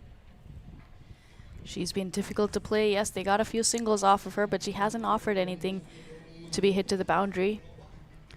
But the way Janaba Joseph and Saw are batting here, especially Janaba Joseph, she pulled 2 deliveries. Anything short, she's looking to go over that mid-wicket region. That is a big gap. Yes, you play to the right and left of fielders, but there is a huge gap above the fielders, and if you're able to make the most of that, especially at mid-wicket and extra cover, those 2 fielders are usually inside, closer than the rest of the fielders, then it can be productive. Joseph goes up, goes over. And that's a huge shot there from Janaba Joseph. Look at that. Use of the feet, came down the track, attacks Ritu Singh. It's 1 bounce over the rope. That's 4 runs. Joseph putting the impetus in the back stages of this innings. First ball 4. Beautiful shot using her feet, getting to the pitch of the ball, going straight back over the bowler's head. Yes, long off, long on, both in position, unable to get to that one. Again, use of the feet. This time it's going over cover. Has she gone over it? Oh, it looks like it might have just went in and out the hands of what looks like Snigdha Paul, who's already taken a sharp catch. That ball just carrying over Snigdha Paul. Snigdha Paul backpedaled instead of turning and running, getting into a good position, solid base position. And as it came down, went just a bit over her head. Again, use of the feet. This time over cover. She's gotten more of it. It's going to be a couple of bounces. Should at least be 2 more. We've talked about the prowess, the big hitting prowess of Janaba Joseph, and she's putting it all on display in these last 2 overs, taking a liking to the off spinners. USA not playing side Tanmay Ayuni today, the leg spinner in the squad. So all the spinners, off spinners. We really have to talk about that boundary Janaba Joseph hit straight as an arrow over the bowler's head with long off and long on in place. That was brave. But also the long off fielder ran in too much and unable to cut it off. This one is pulled into the leg side. Going to be a couple of runs out to long on. Had to move well to a right to get there. Speaking of that shot, to me that's the shot of the day. Comes down the track, up and over. Like you said, as straight as you like, down the ground. We've seen a couple of straight boundaries already. That's the 3rd one, and to me, that's probably the best one of the day. Absolutely. 4-2, 2 and 2 here. Janaba Joseph on fire, hitting through the offside. A single this time, putting pressure on the fielders. The previous ball we saw Janaba Joseph pulling it straightish towards long on, coming in quickly, but Saw pushed Janaba going back to the danger end, taking that arm on, getting Janaba back on strike. Now Saw. She looks to play a similar stroke, finds a thick outside edge. The third man going to be one. So Saw will retain strike going into the final over. A big over this pushes them past the total from yesterday. It's at the end of 19, 73 for the loss of 5. A huge 12-run over, the penultimate over of the innings. Geetika Kodali going to bowl the 20th. You take a look at this. Again, this one over covers, and we thought for a moment Snigdha Paul would have this chance. Was it in her hands? Looks like it might have just gone through. Again, already took one like similar to that earlier today. This time unable to convert. This time she was backpedaling, whereas the previous time she was running across to her right and then jumping. This time just backpedaling, not running sideways or turning and running. Yes, the ball was not very far from her. Yeah, this one though, to me again, the shot of the day. Back down the ground, uses her feet, and a couple of bounces over the rope for 4 runs. That was really an unbelievable shot. That. And again, we know she likes to use her feet, and she's starting to find the middle of the bat now, and that's always a scary combination if you're a team playing the West Indies. Yes, Janaba Joseph has been good throughout the series, scoring a few runs in previous games, playing a different role, but Saw on strike now. And it's Kodali with the ball in hand. She's given up 8 runs in her 2 overs, and we know she's going to keep it nice and tight. Can pretty much count on her on a length. Maybe one gets a bit fuller. With the West Indies, they'd have to be happy with what they've done coming into this over. The previous 2, we're talking about they might finish with a score of 70. They're at 73 to start the 20th over. The important thing is here, though, they find a way to get at least 4 runs from the over. Keep everything moving in the right direction. Work their way to 80. Saw unable to get on to that one. Anika Kolan finds it, and Janaba Joseph, who started his over off strike, looks like she might just get stranded there. That's going to be the goal for Geetika Kodali and the USA. Momentum coming into this over is with the West Indies. If they can keep it going, momentum plays a huge role in T20 cricket. The gap between 2 innings only 10-15 minutes. This one finds the inner half of the bat down the ground, and it is going to be one. So here you go. Last 3 deliveries, you have to expect Janaba Joseph to hold on and retain as much strike as she can to try to play all 3 of these. We've seen her find more success with the spinners, but she's got the premier pacer for the USA in Geetika Kodali.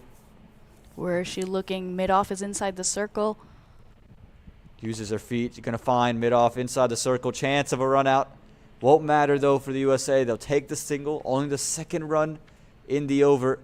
And once again, Janaba Joseph will be off strike for this 5th delivery.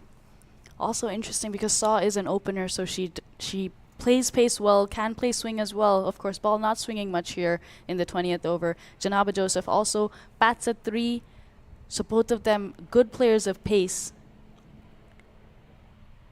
But a tight over here from Geetika Kodali. There's 2 balls remaining. Interestingly enough, deep mid-wicket comes inside the ring.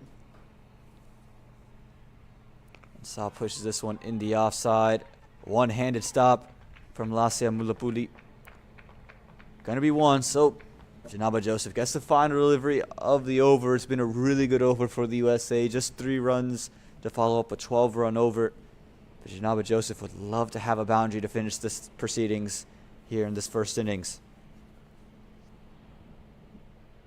Uses her feet, and she's opened up her stumps, and Kodali once again says, "You miss, I hit." Went full, went straight, crashing onto leg stump, but that'll do it for the 20 overs as Janaba Joseph has to go.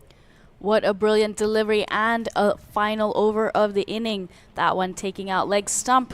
Janaba Joseph, of course, last ball wanted to go. There was a long on in place, no deep mid-wicket, so looking for that region.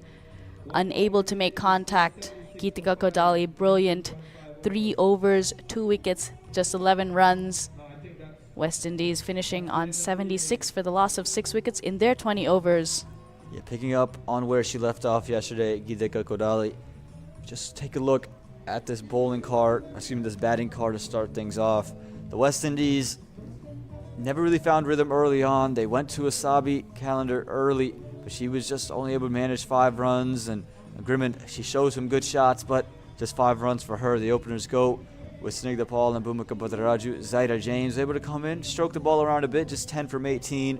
Shalini Samaru, 10 from 22. Ashmini Munasar, she's showing the ability to push the ball around, but she would end up getting stumped and undone by Ritu Singh. It was Janaba Joseph's innings, though. That was the innings of the day. 27 from 22. Hit some glorious strokes down the ground.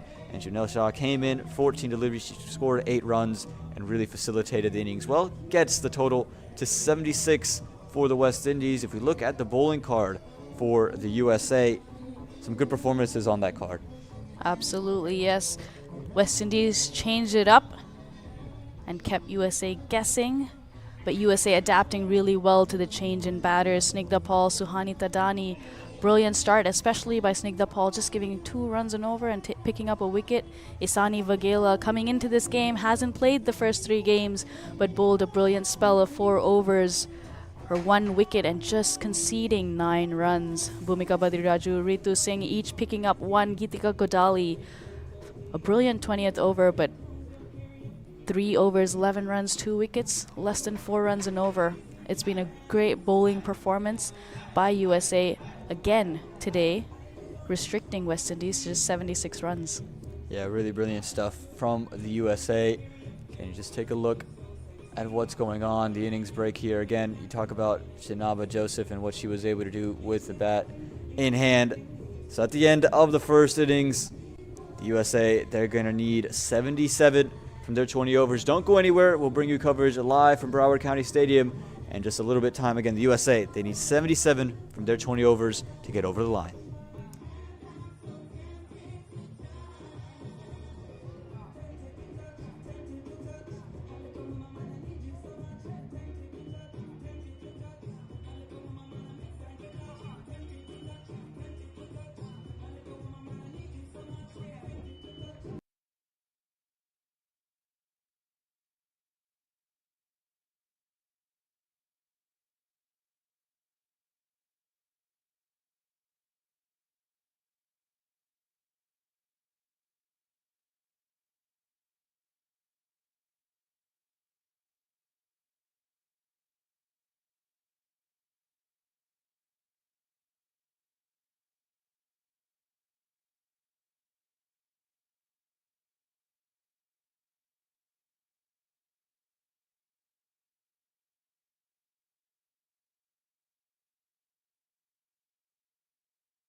Welcome back to Broward County Stadium here in Fort Lauderdale, Florida. The fourth T20 International between these two sides are going on. The USA, they're going to need 77 to go ahead and claim a victory here in this fourth T20. They have a 2-1 lead at the moment. I'm Aman Patel. I'm here with Shabani Bhaskar. Once again, Shabani, new opening pair for the USA today. Yes, we see Snigdha Paul open for the first time in this series. And Disha Dhingra coming back into the 11, opening with Snigdha. Yeah, both free-flowing cricketers, both of whom very aggressive. But it's KD Jazz Mitchell that they have to see first up. And of course, Mitchell, player of the match in match number 2. As you see on your screen, seemed to be a pretty serious injury yesterday. Fortunately for her, she was able to come back onto the field, ready to go out here and open the bowling. She'll be bowling first up to the lefty, Snigdha Paul. And with Snigdha and Disha Dhingra, it's a right-hand, left-hand combination, and we've seen what that can do. The angles, the field placement, the fielders constantly having to change, especially when singles are taken. Starts on the legs and it's worked into the leg side straight away, and runs come on the board straight away for the USA. Snigdha Paul clips one away, and Disha Dhingra again missed out yesterday, but we know the kind of bat she is. So good through that cover area, plays that shot, and it's always anything with width. She is looking to play in that area. Yes, cover, point, extra cover, and we've seen her go over that extra cover fielder a couple times as well. This will be a good combination, Snigdha Paul and Disha Dhingra.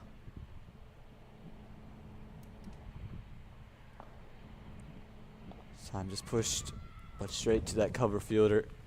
Mitchell just starting a touch short here against Disha Dhingra. Again, we've seen her predominantly be on the fuller end of things and let the ball have a little bit of nip away with the slip in place. Gonna want to be in that area, try to get Disha Dhingra to just throw her hands at one and feed first slip.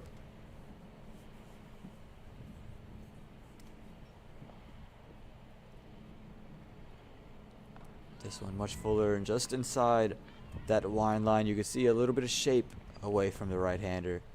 With that slip in place and that offside cordon, we've seen for both teams that offside cordon being strong, not allowing the batters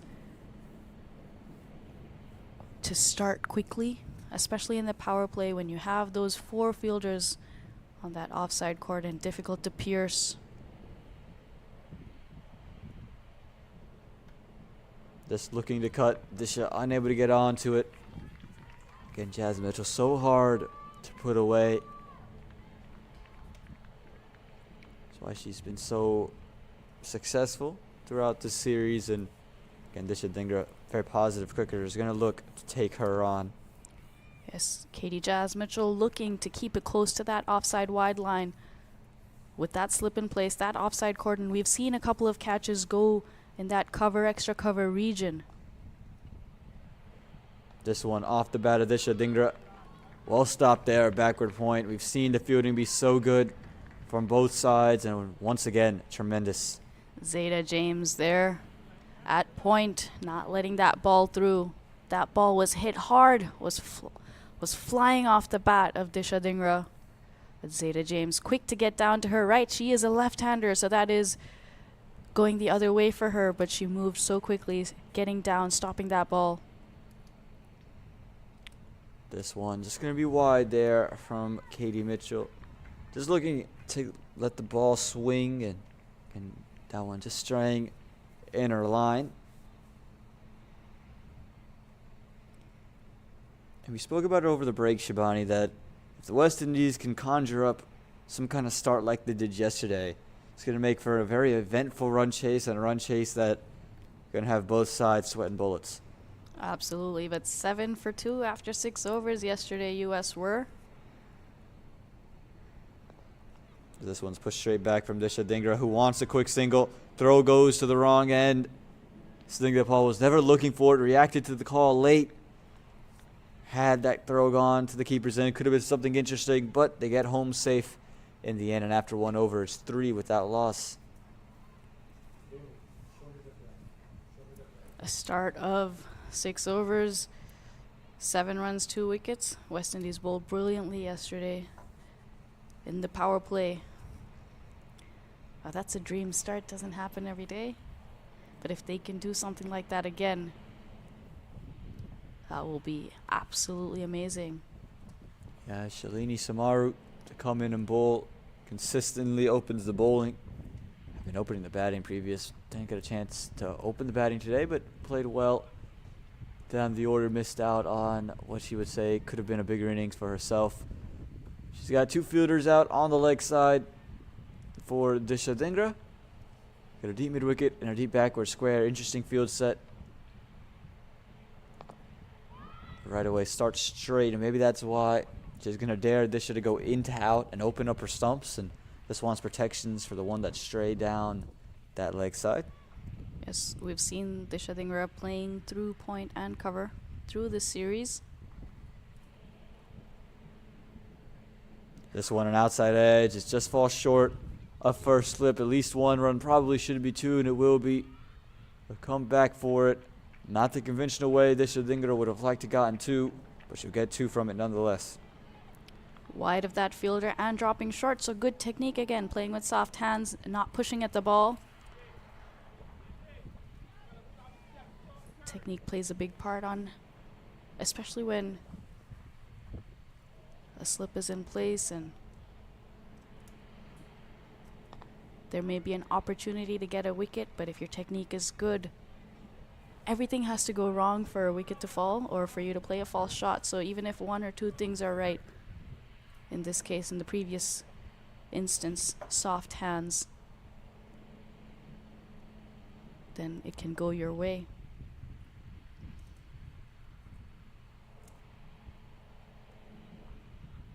This one a wide down the leg side. Speaking of technique, I think not only with the batting, but in the field, you saw yesterday Katie Jazz Mitchell have a delivery ricochet off of her and then took a one-handed catch. It's because of technique she was in position, because she had gotten her body in front. The ball, as you mentioned, that day was at a good height. Technique leads to that luck. As you see Disha Dhingra look for that extra cover drive, and again, oftentimes when the technique is good, even if something goes wrong in the process, you'll still end up getting the results you're looking for. Exactly, especially when you're looking at high catches or something similar. This one, an outer part of the bat, gonna be 1. No run on offer. Good work from Zayda James. They thought about it for a moment. Disha Dhingra and swing the ball, but saw the fielder and elected not to go.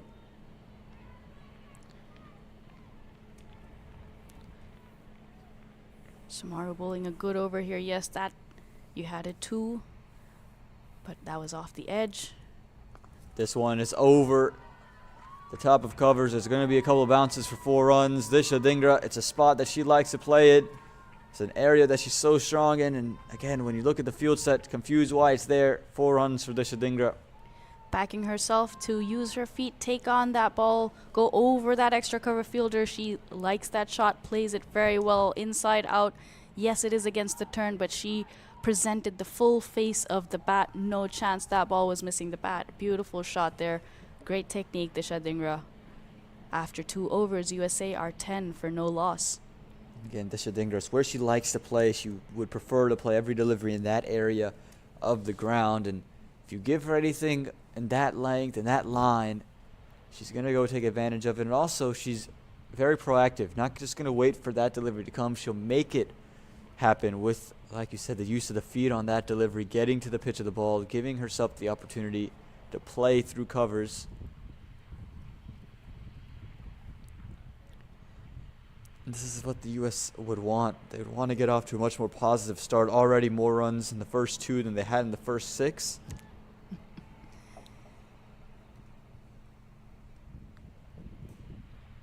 This one strays down the leg side. I think the ball gets some bat on it, but he'll find fine leg who's in position, because Katie Jazz Mitchell seems as if she wants to go full and straight to sting the ball.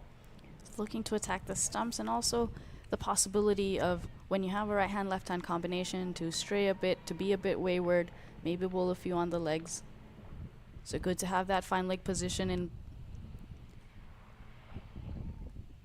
And that fielder is wider, so a conventional fine leg would be finer, but to the left-hander, that fine leg was wider, almost as if to cover square leg as well as fine leg. Yeah, the angle's so critical in any cricketing setup, in any cricketing match. And again, Katie Jazz Mitchell just always feel like she controls the angles in which her fielders are at. You talked about it, that fielder just a little bit wider than you typically see a fine leg.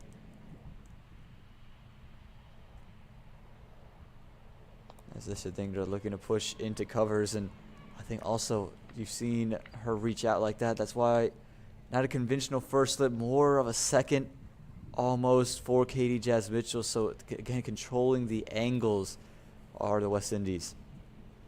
Zeta James there again, a wall at point, the ball not going past her. She's been brilliant, even though she seemed a bit injured yesterday in the field. The effort, the commitment. Today she's moving well. She's not limping. She's been brilliant there.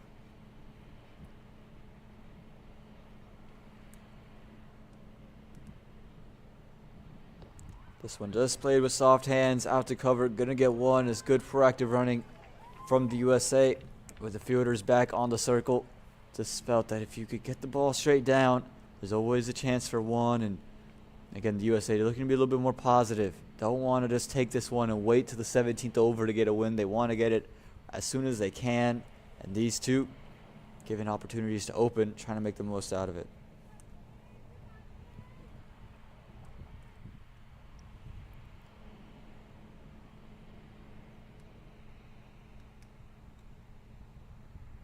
This one is pushed into the offside. Going to beat short extra cover. They're going to go for one. And had that throw been closer to the stumps, would have been a very close look at a run out.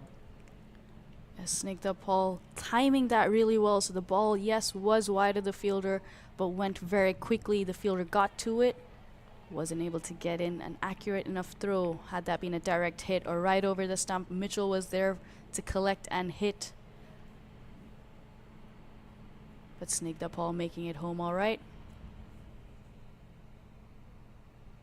This one again, soft hands, but turned down from Snigdha Paul as it was closer to that fielder at covers. That's going to end it for the third over.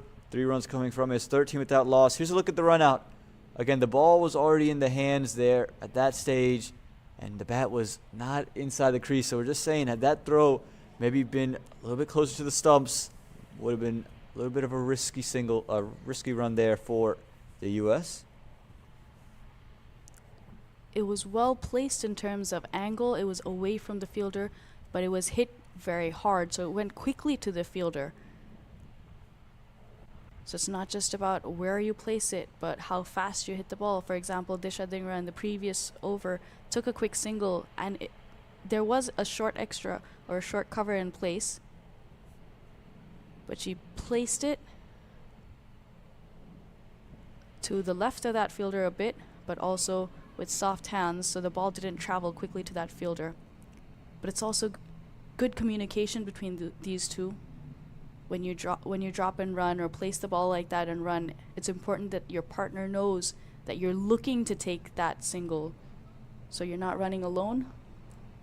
No half runs given when you're running alone. Unfortunately, in cricket, both of you have to make the run. Have to cross. There is no, as you mentioned, fractional runs, and it's so important for an opening pair to have good chemistry and good understanding of one another. These two, they seem to have that clear calls and that chemistry that makes for good opening pairs. Samaru brings a slip into play for Snigdha Paul. They will like the matchup of a left-hander hitting against the turn. That one started with the arm ball. Samaru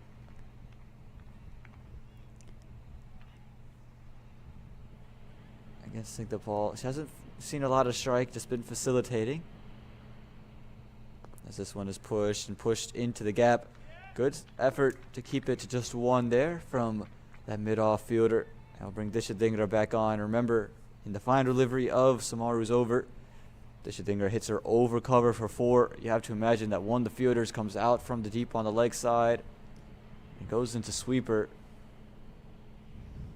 But it doesn't look like they're going to go with that philosophy. They're going to keep sweeper open. And that is the tell for Samaru. You have to start straight and close to stumps. Dare Disha to go into out if you're going to have protection on that leg side. It's almost like a challenge being put forth by Samaru. Take me on. Try that again. This time it's cut away, just straight to point. And should have been a run out. Still can be a run out. Who's going to go back? No one wants to go back. It still has out here. Can't hit the stumps. Does hit the stumps. Oh my goodness. It was just a catastrophe. That whole action of play. Snigdapal was already at the other end. It was hit straight to Seda James. And the throw was so wayward that had either one of Disha or Snigda elected to take off to the other end, they would have been just fine. Instead, they both wait, and Snigda laid off the mark, and an underhand toss gets it. Take a look. Strongly played against, again, Zeta James there. But a difficult throw for Samaru to collect. But as you said, neither batter getting back. Had either of them taken off, even when the throw was coming in from Zeta James, it's an instance of the ball not being dead, or the match not being over till that last run is scored kind of situation. Until those stumps are broken, you still have a chance. And again, it's just bizarre because, again, if you just take another look at this, again, Snigdapal, she's off in a hurry. She's off in a flash and no reaction from Dishadingra, but the ball has now crossed. And you just look at the reaction, neither of whom, and you see Snigdapal now reacts, then stops, then starts again, then stops, and now gets going. And she still was nearly at her crease. Had she gone from the initial moment, she would have been well home. They would have been well home. Just a bizarre situation. We'll bring out Lisa Ramjit into the middle at the non-striker's end. And the first wicket falls for the USA, and the West Indies will take wickets in any way they come, even in that kind of fashion. Absolutely. Even then, Mitchell was throwing the ball underarm, and had she missed, Snigdapal would have been home. Like, they didn't actually come and run and hit the stump. So a bit of panic from the West Indies to get that run out, panic from the US also, or miscommunication. We were just talking about how this pair was communicating well, running between the wickets was good. And 3 consecutive dot balls to follow that wicket. It's a good way for that over to end. The West Indies finally get that wicket they're looking for, and at the end of 4 overs, it's 14 for the loss of 1. Can really start putting pressure on the US now, the West Indies. With Snigdapal gone, she was looking good, playing some strong drives straight down the ground to mid-off and mid-on. And with that being a left-hander, of course, Dhingra a right-hander, but now Lisa Ramjit comes in and both right-handers at the crease.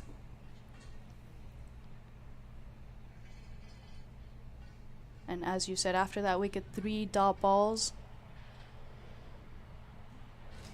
But a bowling change now for the West Indies. Azabi Calendar coming in to bowl. Nope, a change. Looked like she was going to. Took her run up, was warming up. And now we see Cumberbatch. Naijani Cumberbatch come into the attack. Yeah, Cumberbatch Hasn't bowled this series yet. hasn't been given too many opportunities with either bat or ball, but here's her opportunity. Bowling into Lisa Ramjit. Just, again, didn't play yesterday. We know she's a quality bat. Continuing spin. Here, the West Indies are just looking for their spin options and elect to use that.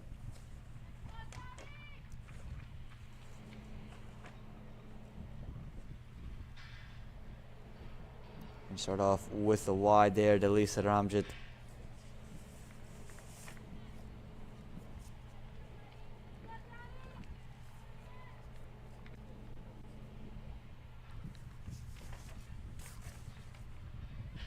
A better ball here, yes, short. Lisa Ramjit not able to make contact. Again, different off spinners, different styles, trajectories, lines and lengths. This one tossed up. Saul getting up early again. We've seen this a couple of times from her. And that's 4 byes. Yeah, not what you're looking for if you're the West Indies. Again, it was a full toss that Lisa Ramjit misses out on. And Salah just unable to collect it. Lets it go in 3 runs. Again, pressure was building even with the initial extra. And that pressure released with that 4 byes.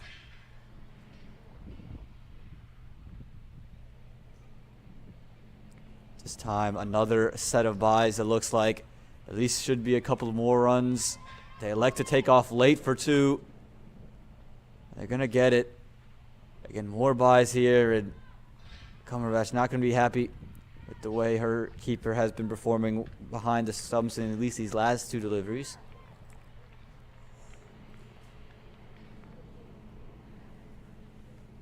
Saw has missed out on a couple of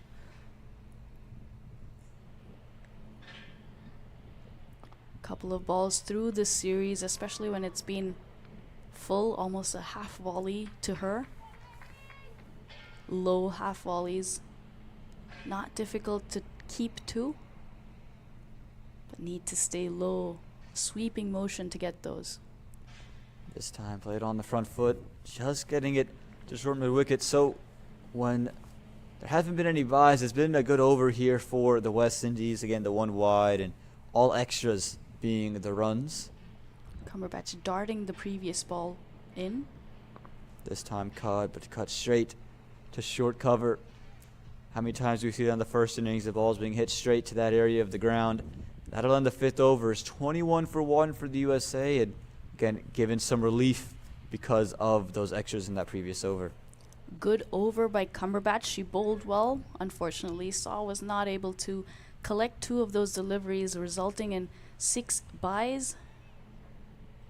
But credit must be given to the bowler. Bowled well. Lisa Ramjit wasn't able to get her away. And you see that one just going straight through the legs of Saw and just unable to bring that one in. Through her fine leg, and again, this one just getting through. Saw kept to 2 that time. But even when the pressure was on, there's 6 runs there. The 7th comes from a wide. And even with no runs on the bat, the USA, they fully won that over. Absolutely. Many keeping specialists or keeping coaches, wicket keeping coaches, asked players to get up with the bounce. So you're staying low. Your hands are almost touching the ground, your fingertips, when the ball is pitching. And as the ball rises, you get up with it. This time, a genuine shot straight back. It was aerial. I thought for a moment might have caught an outside edge. Did catch the outer half of the bat. But it just went over the top of Samar. It looked like that, the angle. But went straight down the ground. Uppish. Samaru bowling brilliantly here, You can see as she has in all the games pretty much. You can see Disha Dhingra looking to play through covers as well, but Samaru not giving her anything. As Lisa Ramjit just struggling with the timing at the moment. Again, new into the middle. You know she's a powerful striker. The ball likes a sweep. So if she gets anything in that area, we'll look to do so. Or gets a full toss. It's going to be a no ball. Will Disha Dhingra play the free hit? She will. So here you go. Lisa Ramjit gets off the mark. And the USA and Disha Dhingra, they get a free hit now. 88 balls remaining in this innings, and the USA need 53 runs. Extras, of course, don't help West Indies' cause. The field can change since the batters ran and The non-striker is now on strike. Goes straight back. It's in and out of the hands of Samaru. They want the run. Chance of a run out. We've seen one already off of a free hit. They end up getting safe in the end. Dishadingra was adamant about it. Lisa Ramjit responds quickly. Of course, on a free hit, you cannot be caught, but you can be run out. Samaru missing that catch. Spilling to the left. This time stand to deliver for Lisa Ramjit, but straight to Zayda James, and not going to test her arm anymore after the disaster of a run out for Snigdha Paul. And she's been very quick and getting in throws quickly as well. Zayda James covering that point region so well. This one pushed down the ground. Gonna be a quick single.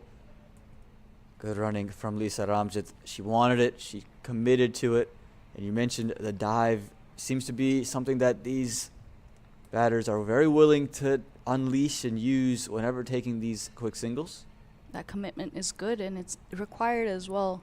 A yard or two if you're able to dive. This one cut straight to Zayda James, who comes up with the throw. Again, no one testing the arm anymore. Zayda James so active in that point region. That'll end the power play there. 6 overs gone. It's 26 for the loss of 1.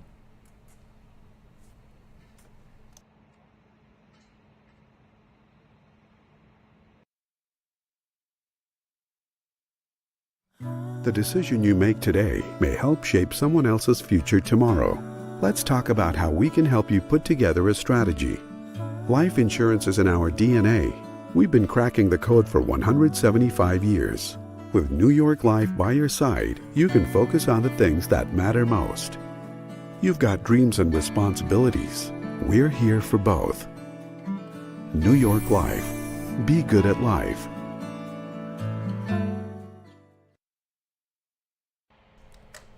So Zayda James, so active at backward point, now has the ball in hand. Starts off with a dot to Lisa Ramjit. It's good to see that that offside cordon is still intact and a sweeper cover hasn't been pushed out yet. Even though 6 overs are up and we're outside the power play, the first over after the power play. But keeping those fielders in, attacking. And this chance of a wicket, it's been given. Lisa Ramjit has to go. She was looking to just run it down to third man. And Zayda James, who's put all her efforts in the field, rewarded with a wicket here. Straight back to Saw, and the second wicket falls for the USA. Good catch by Saw, never easy. Zayda James, she's been very active in the field, as you mentioned, Aman. And as soon as she's been brought on, she's given West Indies a breakthrough.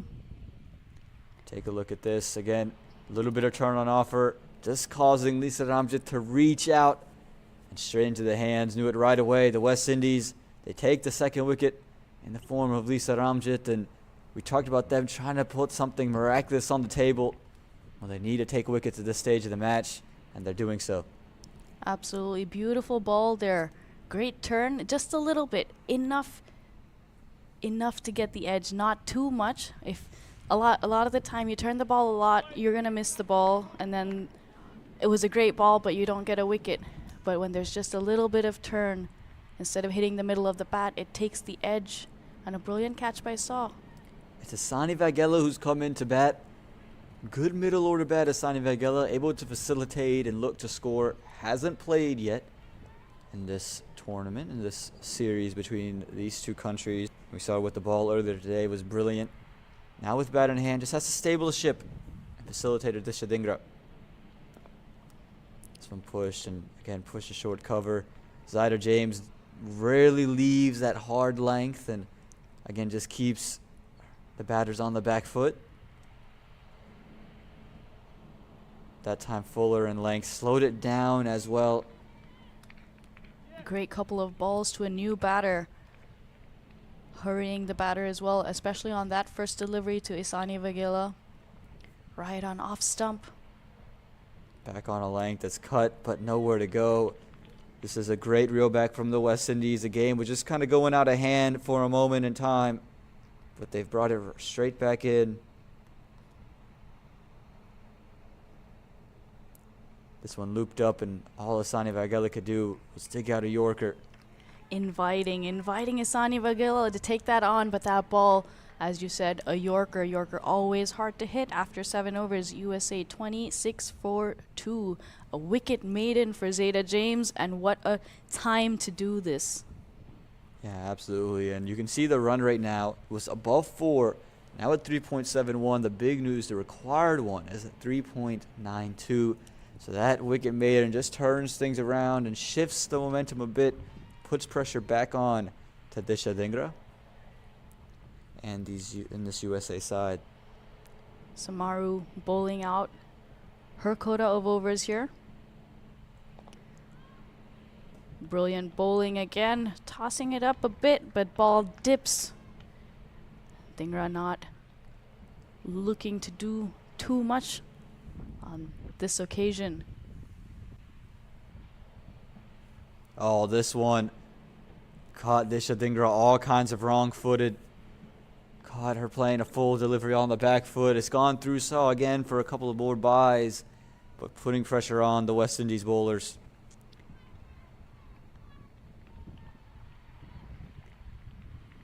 Intent.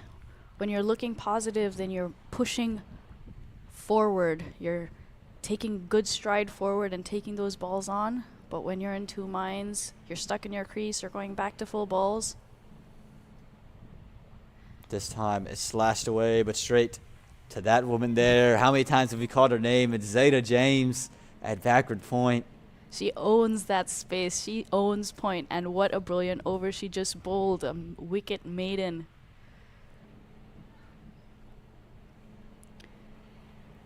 Really special, that over from her, and again it's just reeled things back for the West Indies. This one is run down through third man. They're gonna get one. Finally a run that comes on the board off the bat, and for Asani Vagela to get off the mark, it's a huge relief for her. And uses her wrists, soft hands. Getting pushed into that same region of the ground, but still nowhere to go. This is just real smart bowling from Samaru. You can see her not trying to go for that glory delivery. Just has kept everything at a similar length and dared the batters to reach out. Disha Dhingra going for the cut, missing it altogether. A 2-run over the West Indies. They're all over the USA at the moment. After 8, it's 28 for 2. We talked about in the previous innings a wicket maiden by Zeta James, and following a maiden, it's very important how you follow that over up, and Samaru has done a brilliant job. Just 2 runs off it. Would have been just 1 had that bye not gone. But it's good to see that West Indies have only put those 2 fielders out and not 4. Yes, after the power play you're allowed 4 out, but they're maintaining that pressure. In previous games we've seen as soon as 6 overs are up, you send those fielders out, but then you ease the pressure, you allow the batters the opportunity to get those singles because those gaps are there, but they haven't done it today.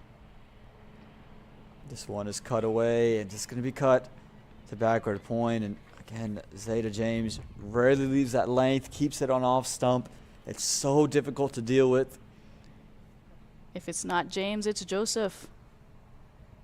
This one is aerial. It's just away from the fielder over there, short cover. Maybe a little bit forced to Disha Dhingra. They're coming back for it. And that double nearly resulted in a run out. Great work there at mid-off. That ball was going away from her. She stopped it, and she actually was very interesting. I've never seen that before. She pushed it towards the stumps, and then that means she's running in as she's picking up the ball and throwing it in. So the ball actually comes in quicker. Again, flight on offer, pushed into the offside by Asani Vagela. That's bisected the fielders inside the ring. Should be at least another 2 runs. It will be as the captain gives chase.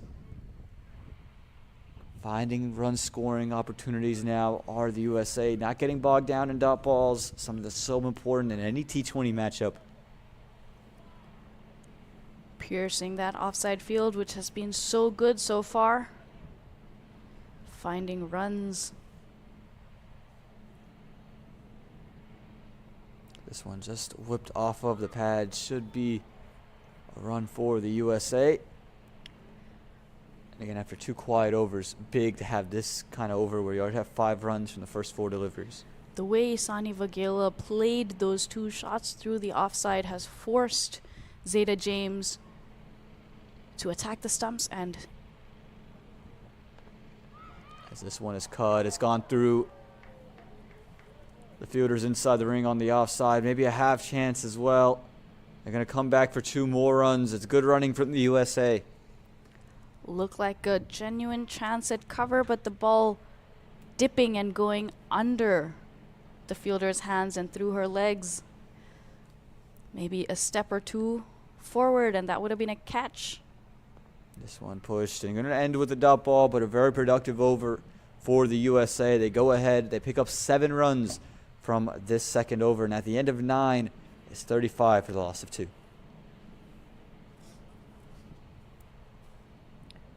The West Indies bowlers have done so well in the past few overs, but the keeper, there have been some mishaps in the field.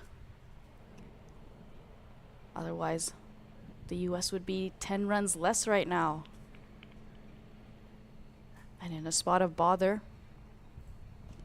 But still, West Indies in this. Samaru's quota is finished. Somehow she keeps things tight from one end. It's so important to have someone keep things tight. And speaking of bowlers who keep it tight, it's Navina Ramnath who has come into bowl. And she was really good in that first day, that first couple of matches, and she's looking to make a big impact here. You're talking about keeping it tight. It's always so important. That's where the wickets start to fall. When you just build pressure from one end of the ground, you just create this doubt in the batter's mind that I can't score off of this bowler, I have to take the other ones on, and there you see a lot of false shots take place. You have to go after someone to get those runs going, and if, as you said, one bowler's bowling really tight, you take on the other bowler, your chance that over. This one is hit over the top through the offside. Gonna be 4 runs out over there. It's a huge shot. This is exactly what you're looking for. If you're the USA, you need to find ways to score runs, and Disha Dhingra, she likes it in that area. She's gonna punish it every single time. Beautiful shot again over that cover region. Yes, it's an off spinner, but she's in good position, and the ball came at a good height for her to go over the top. Good strong shot. This time much straighter onto stumps is Ramnath. No run on offer, but for Disha Dhingra, having that boundary to start off the over just takes a little bit of pressure out. 37 from 63. Plenty of overs left in this game for them to score those 37 runs, USA. This one cut. It's going to at least be 1 out to sweeper. It will be in. And after those 2 quiet overs, just thought if the West Indies could pile a couple more overs like that, the game could just change. And instead of that happening, it's been the USA being able to keep themselves in the match through a couple of big shots. Again, cut away from the fielder inside the ring. They're finding ways to pierce the gaps in the infield. Just 2 or 3 shots and that sweeper cover is sent out, and now you see so many singles coming through. Yes, Disha Dhingra went over the top when the sweeper cover was in, and so they pushed that fielder back, but to Isani as well. As this one's worked into the offside. Zeta James disappointed that she wasn't able to hold on to that one. It's going to end up being a single. And that'll end the 10th over. It's 43 for the loss of 2.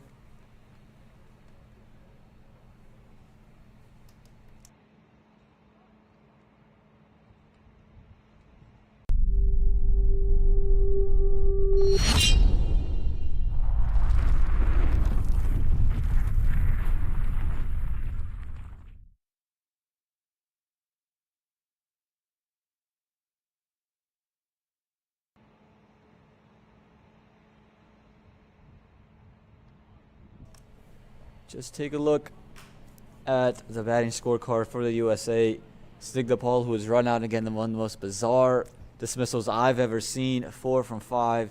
Disha Dhingra, though, she's put away a couple of good shots, 18 from 32. Lisa Ramjit, 2 from 12, before she was undone by Zayda James. And Asani Vaghela has come in and just facilitated the run scoring, 8 from 12, not getting bogged down in any singles. The West Indies, though, they got to search in this bowling card to see where they could find a way to get a wicket. Again, in all of the games, West Indies has been good up front, with Katie Jazz Mitchell and Shalini Samaru opening the bowling. But today, Mitchell only bowling the 2. They haven't been able to keep the pressure on when other bowlers come on. Cumberbatch just conceding 1 run off her bowling. Yes, there were a few byes, but she bowled brilliantly. Zayda James picking up a wicket, and that was a brilliant wicket maiden right after the power play. Yeah, and you're just looking at that bowling card. Where do they go to pick up wickets? I think Zayda James is the name you're going to look at. Has the ball in hand. That's a pretty similar delivery to what we saw dismiss Lisa Ramjit. That length, and again, she just gets a little extra bounce through the whippy nature of her action. The way she releases it gets a lot of revs on the ball. Just 34 more runs needed for the USA. And that one courtesy of an extra. That one keeping low as well. But she's been good about varying how much turn she imparts on the ball. Some balls going straight on with the arm. This one does go straight on with the arm and it's tickled into the leg side. Should be at least 2-1. They could have maybe pushed for 2. They have settled against it. And again, it's just a rotation for the USA. No need to take anything risky. Singles there, you take it. Don't need to force anything and create another opportunity for a run out. As this one is cut, but it's cut straight to the fielder. And also strong throws coming in, even if from the deep, almost direct or flat 1 bounce. So the throws are coming in quickly, so it's difficult to chance those arms. This one close to stumps, not enough room to cut this one away and place it. That one just sliding in with the angle. Yeah, she's a left arm spinner, takes the ball away from the right hander. But no lateral turn on that one. This one going to be a wide. Just try to push it a little wider. You see it also turned more as well. But freebies for the USA. Can't have this if you're the West Indies. Not enough runs on the board where you can afford these kinds of extras. This time, again, to that short cover fielder. You can see the shake of the hand. It was struck firmly off the bat of Asani Vaghela. Struck firmly, and you have the square, so the ball races off the square. She hit it into the ground, and the ball will take off. This one, again, nowhere to go. When she's been on stumps, it's been hard to put away for the opposing batters. Zayda James, so good. That'll end the 11th over. 46 runs are on the board. There's 2 wickets down. And the West Indies, again, how to find that other option with the ball in hand. Do they continue with Navina Ramnath? Do they go into a different direction? Do they bring back, let's say, a Katie Jazz? Still hasn't. But it looks like they will continue with Cumberbatch. Nagiani Cumberbatch will come in to bowl Her second over. Bowled a good first over off her bowling. A few byes went, yes, but she bowled really well. What can she do here to Disha Dhingra? Yeah, the only runs that came off her over came off of extras, so she is able to keep things tight and just keep the batters guessing. Just making sure their field is in place. Mid-on has gone back to long on, a deep square leg, deep mid-wicket in place. This one cut, and it's going to be through the field. Should just be 1, and it will just be 1 out in the deep for Disha Dhingra. So the four fielders out, a sweeper cover on the offside, deep square leg, deep mid wicket, and long on the leg side.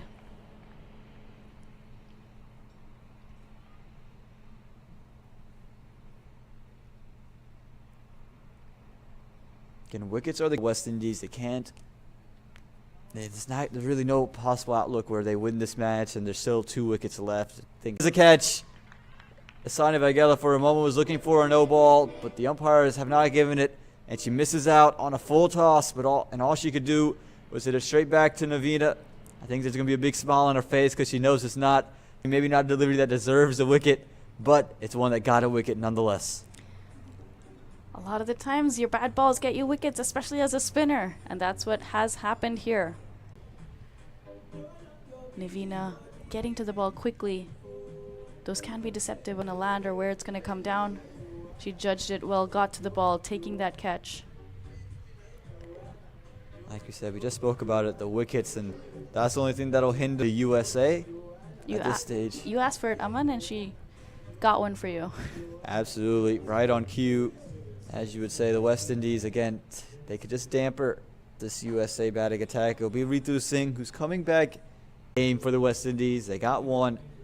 They can get a couple more here fairly quickly. Should be an interesting match. Ritu Singh just fends that one away. We saw Ritu Singh yesterday, so aggressive. I think her innings kind of changed that match and propelled the USA forward. Absolutely, scoring 20 off 28 deliveries with 2 boundaries. One region so busy, and Zeta James has been so good back there. I can't say it enough.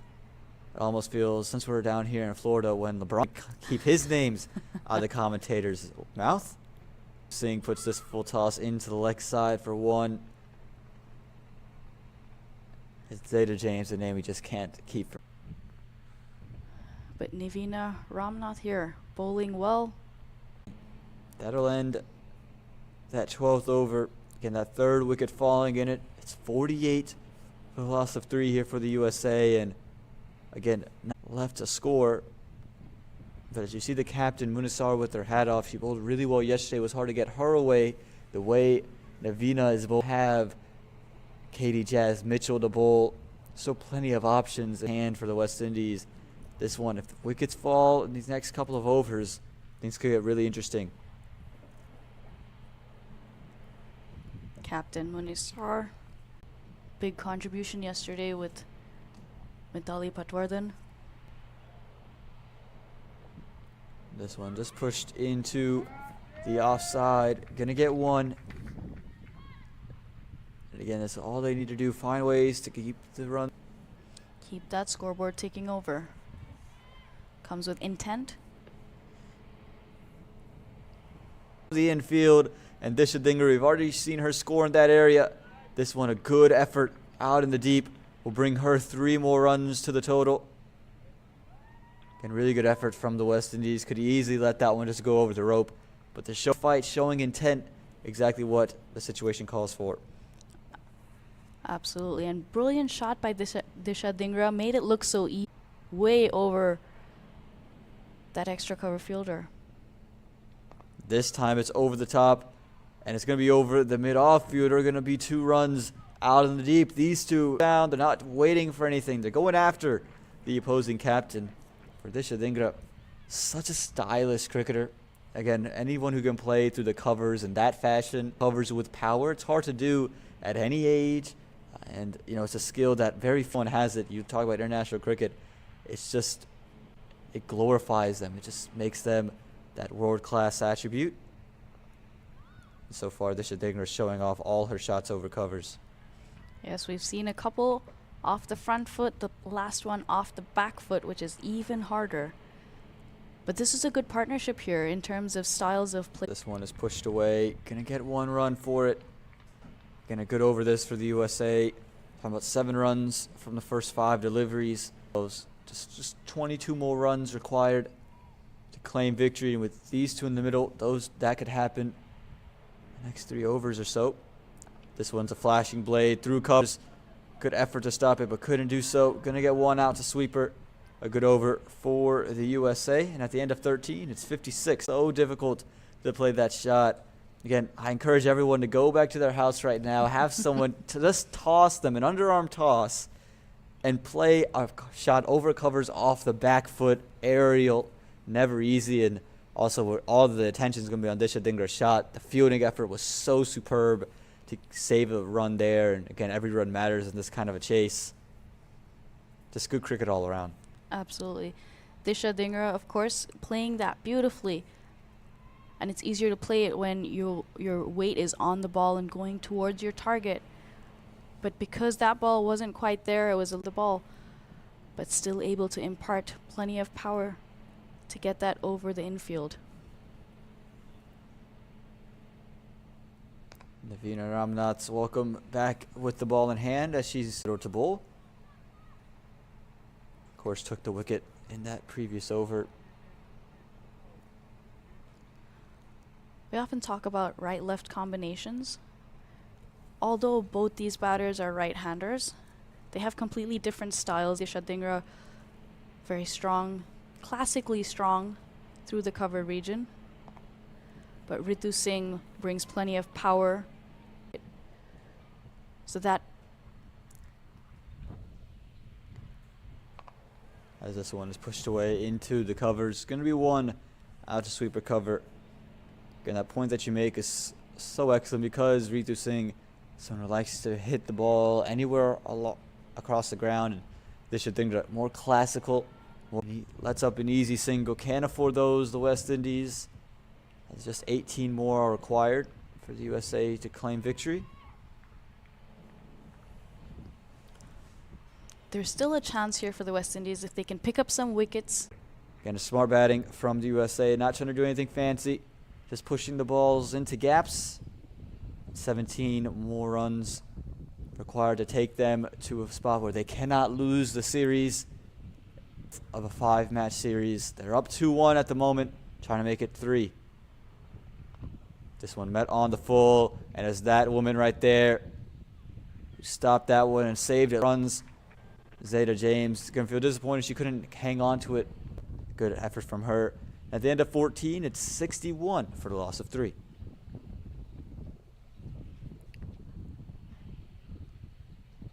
West Indies haven't been viewed today, but Zeta James has been brilliant. Electric again. Now Captain Munisar brings herself on. Continuing.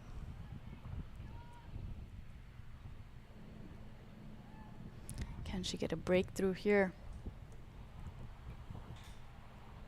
Off the back foot into covers. Gonna get a run. Again, Munisar is just gonna hope for that breakthrough. Bowled tight yesterday, and so a wicket here. Again, might be a little bit too late, but we'll just stem the flow. Put a little bit of pressure back on the States. Break this partnership.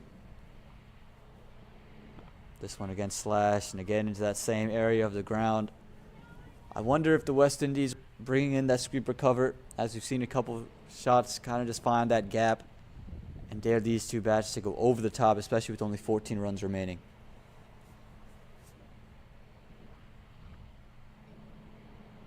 This one is pulled into the leg side. Going to be a boundary for Disha Dhingra. She strikes the ball so powerfully this and makes it just 10 more required for the USA. We've seen her hit the ball through the offside, over the offside. This one through the leg side. Nicely played. Pulled off her pads, placing it fine. Ground and plays with such power, such timing. Very orthodox player. Very classical. She's been so elegant today. This one nearly comes back on her inside edge, nearly chops it back on, but it'll be 2 runs for the USA. Nothing in favor of West Indies, and the expression from Munisar says it all. This cut. It's going to just go off the hands of that fielder inside the circle. Again, it's been good effort from the West Indies, but Disha Dhingra has just proved to be too good on the day. Looking to carry your side over the line. This one tickled into the leg side. A little bit of an unorthodox toss back to the wicketkeeper, trying to get it in quick. And that single will end it. The 15 overs are up. 70 runs are on the board for the USA. Means only 7 runs separate the USA from the victory line. Shape someone else's future tomorrow. Let's talk about how we can help that matter most. You've got dreams and responsibilities. We're here for both. New York Life. Be good at life. Separate these two. And it's Cumberbatch with the ball in hand. Drag down. The batting today for USA. Didn't play the last game.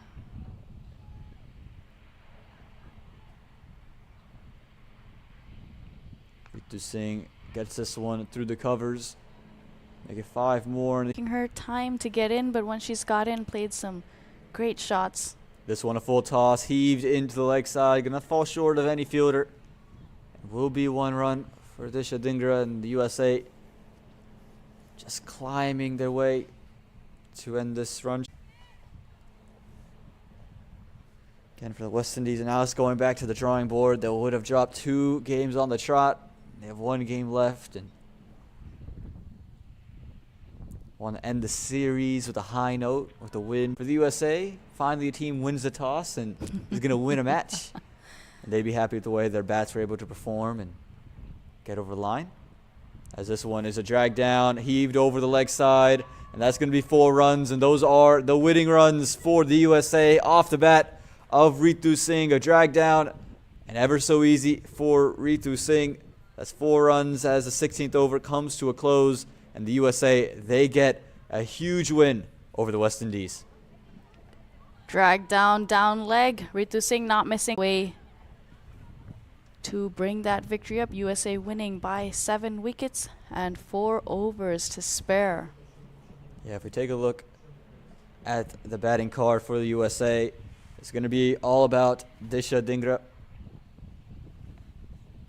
who scored 37 from 47, and Ritu Singh supporting her 13 from 15.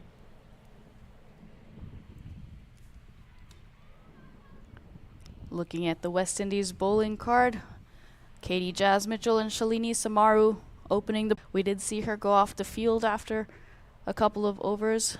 Cumberbatch bowled well, bowling 3 overs. Zeta James picking up a wicket, again economical.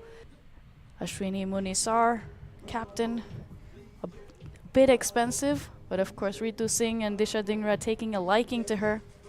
Navina Ramnath, 77 for 3. And the dances come out for 7-wicket win, led by the bat of Disha Dhingra. The handshakes all around. Exciting match of cricket we had, and don't go anywhere. We still have the post-match presentation that'll go on in just a couple minutes time. So for all you folks taking a listen.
wrong for you guys? Well, for me, we batted first. I think that we need 30 runs more, or at least get into triple figures. We headed into the field trying to defend 77, but I think we slackened up a bit too much, and I think that's where the game went away from us. But it was cricket well played. The girl. I'd just like to say congrats to the U.S. team on securing the series. That's it from me. The order. Well, changing around the order, we thought that it would be ideal so that we can get to know the players and fix and get right combinations heading into other series. Well, tough luck today, but great game to go. Good luck on that, Ashmini. Thank you. Ashmini Munasar, the captain of the West Indies, didn't get on the right side of things today, but will now bring out the captain, the winning captain, the USA captain, Geetika Kodali, to come join me. I think we did very well on the field out there. We really stick to our goals and we really performed. I'm so proud of how far our girls have come. And it was a great on our toes in the beginning there. And I'm glad that our batters could go out with a positive intent today to chase down that total. Yeah, about your batters, Disha Dhingra, 34 from 47. Talk to me about how good her innings was today. I think her innings was very great. She took some time to settle in and play their anchor role in our team today. And then when it was time to go, she was ready to go, along with Ritu Singh, who built a really strong partnership to get us over the line today. Well, Geetika, congratulations. Kodali, the captain of the USA side, as they get over the line. And we'll now jump to the SMK Global Player of the Match. We'll have a couple of we jump into the Player of the Match. Janaba Joseph, 27 from 22, an honorable mention from the West Indies, had a great Dhingra, 37 from 47, a match-winning knock for the USA. And we're going to bring out Marissa Aguilera, the West Indies team manager for the Under-19 squad and West Indies, to hand this award over to Disha.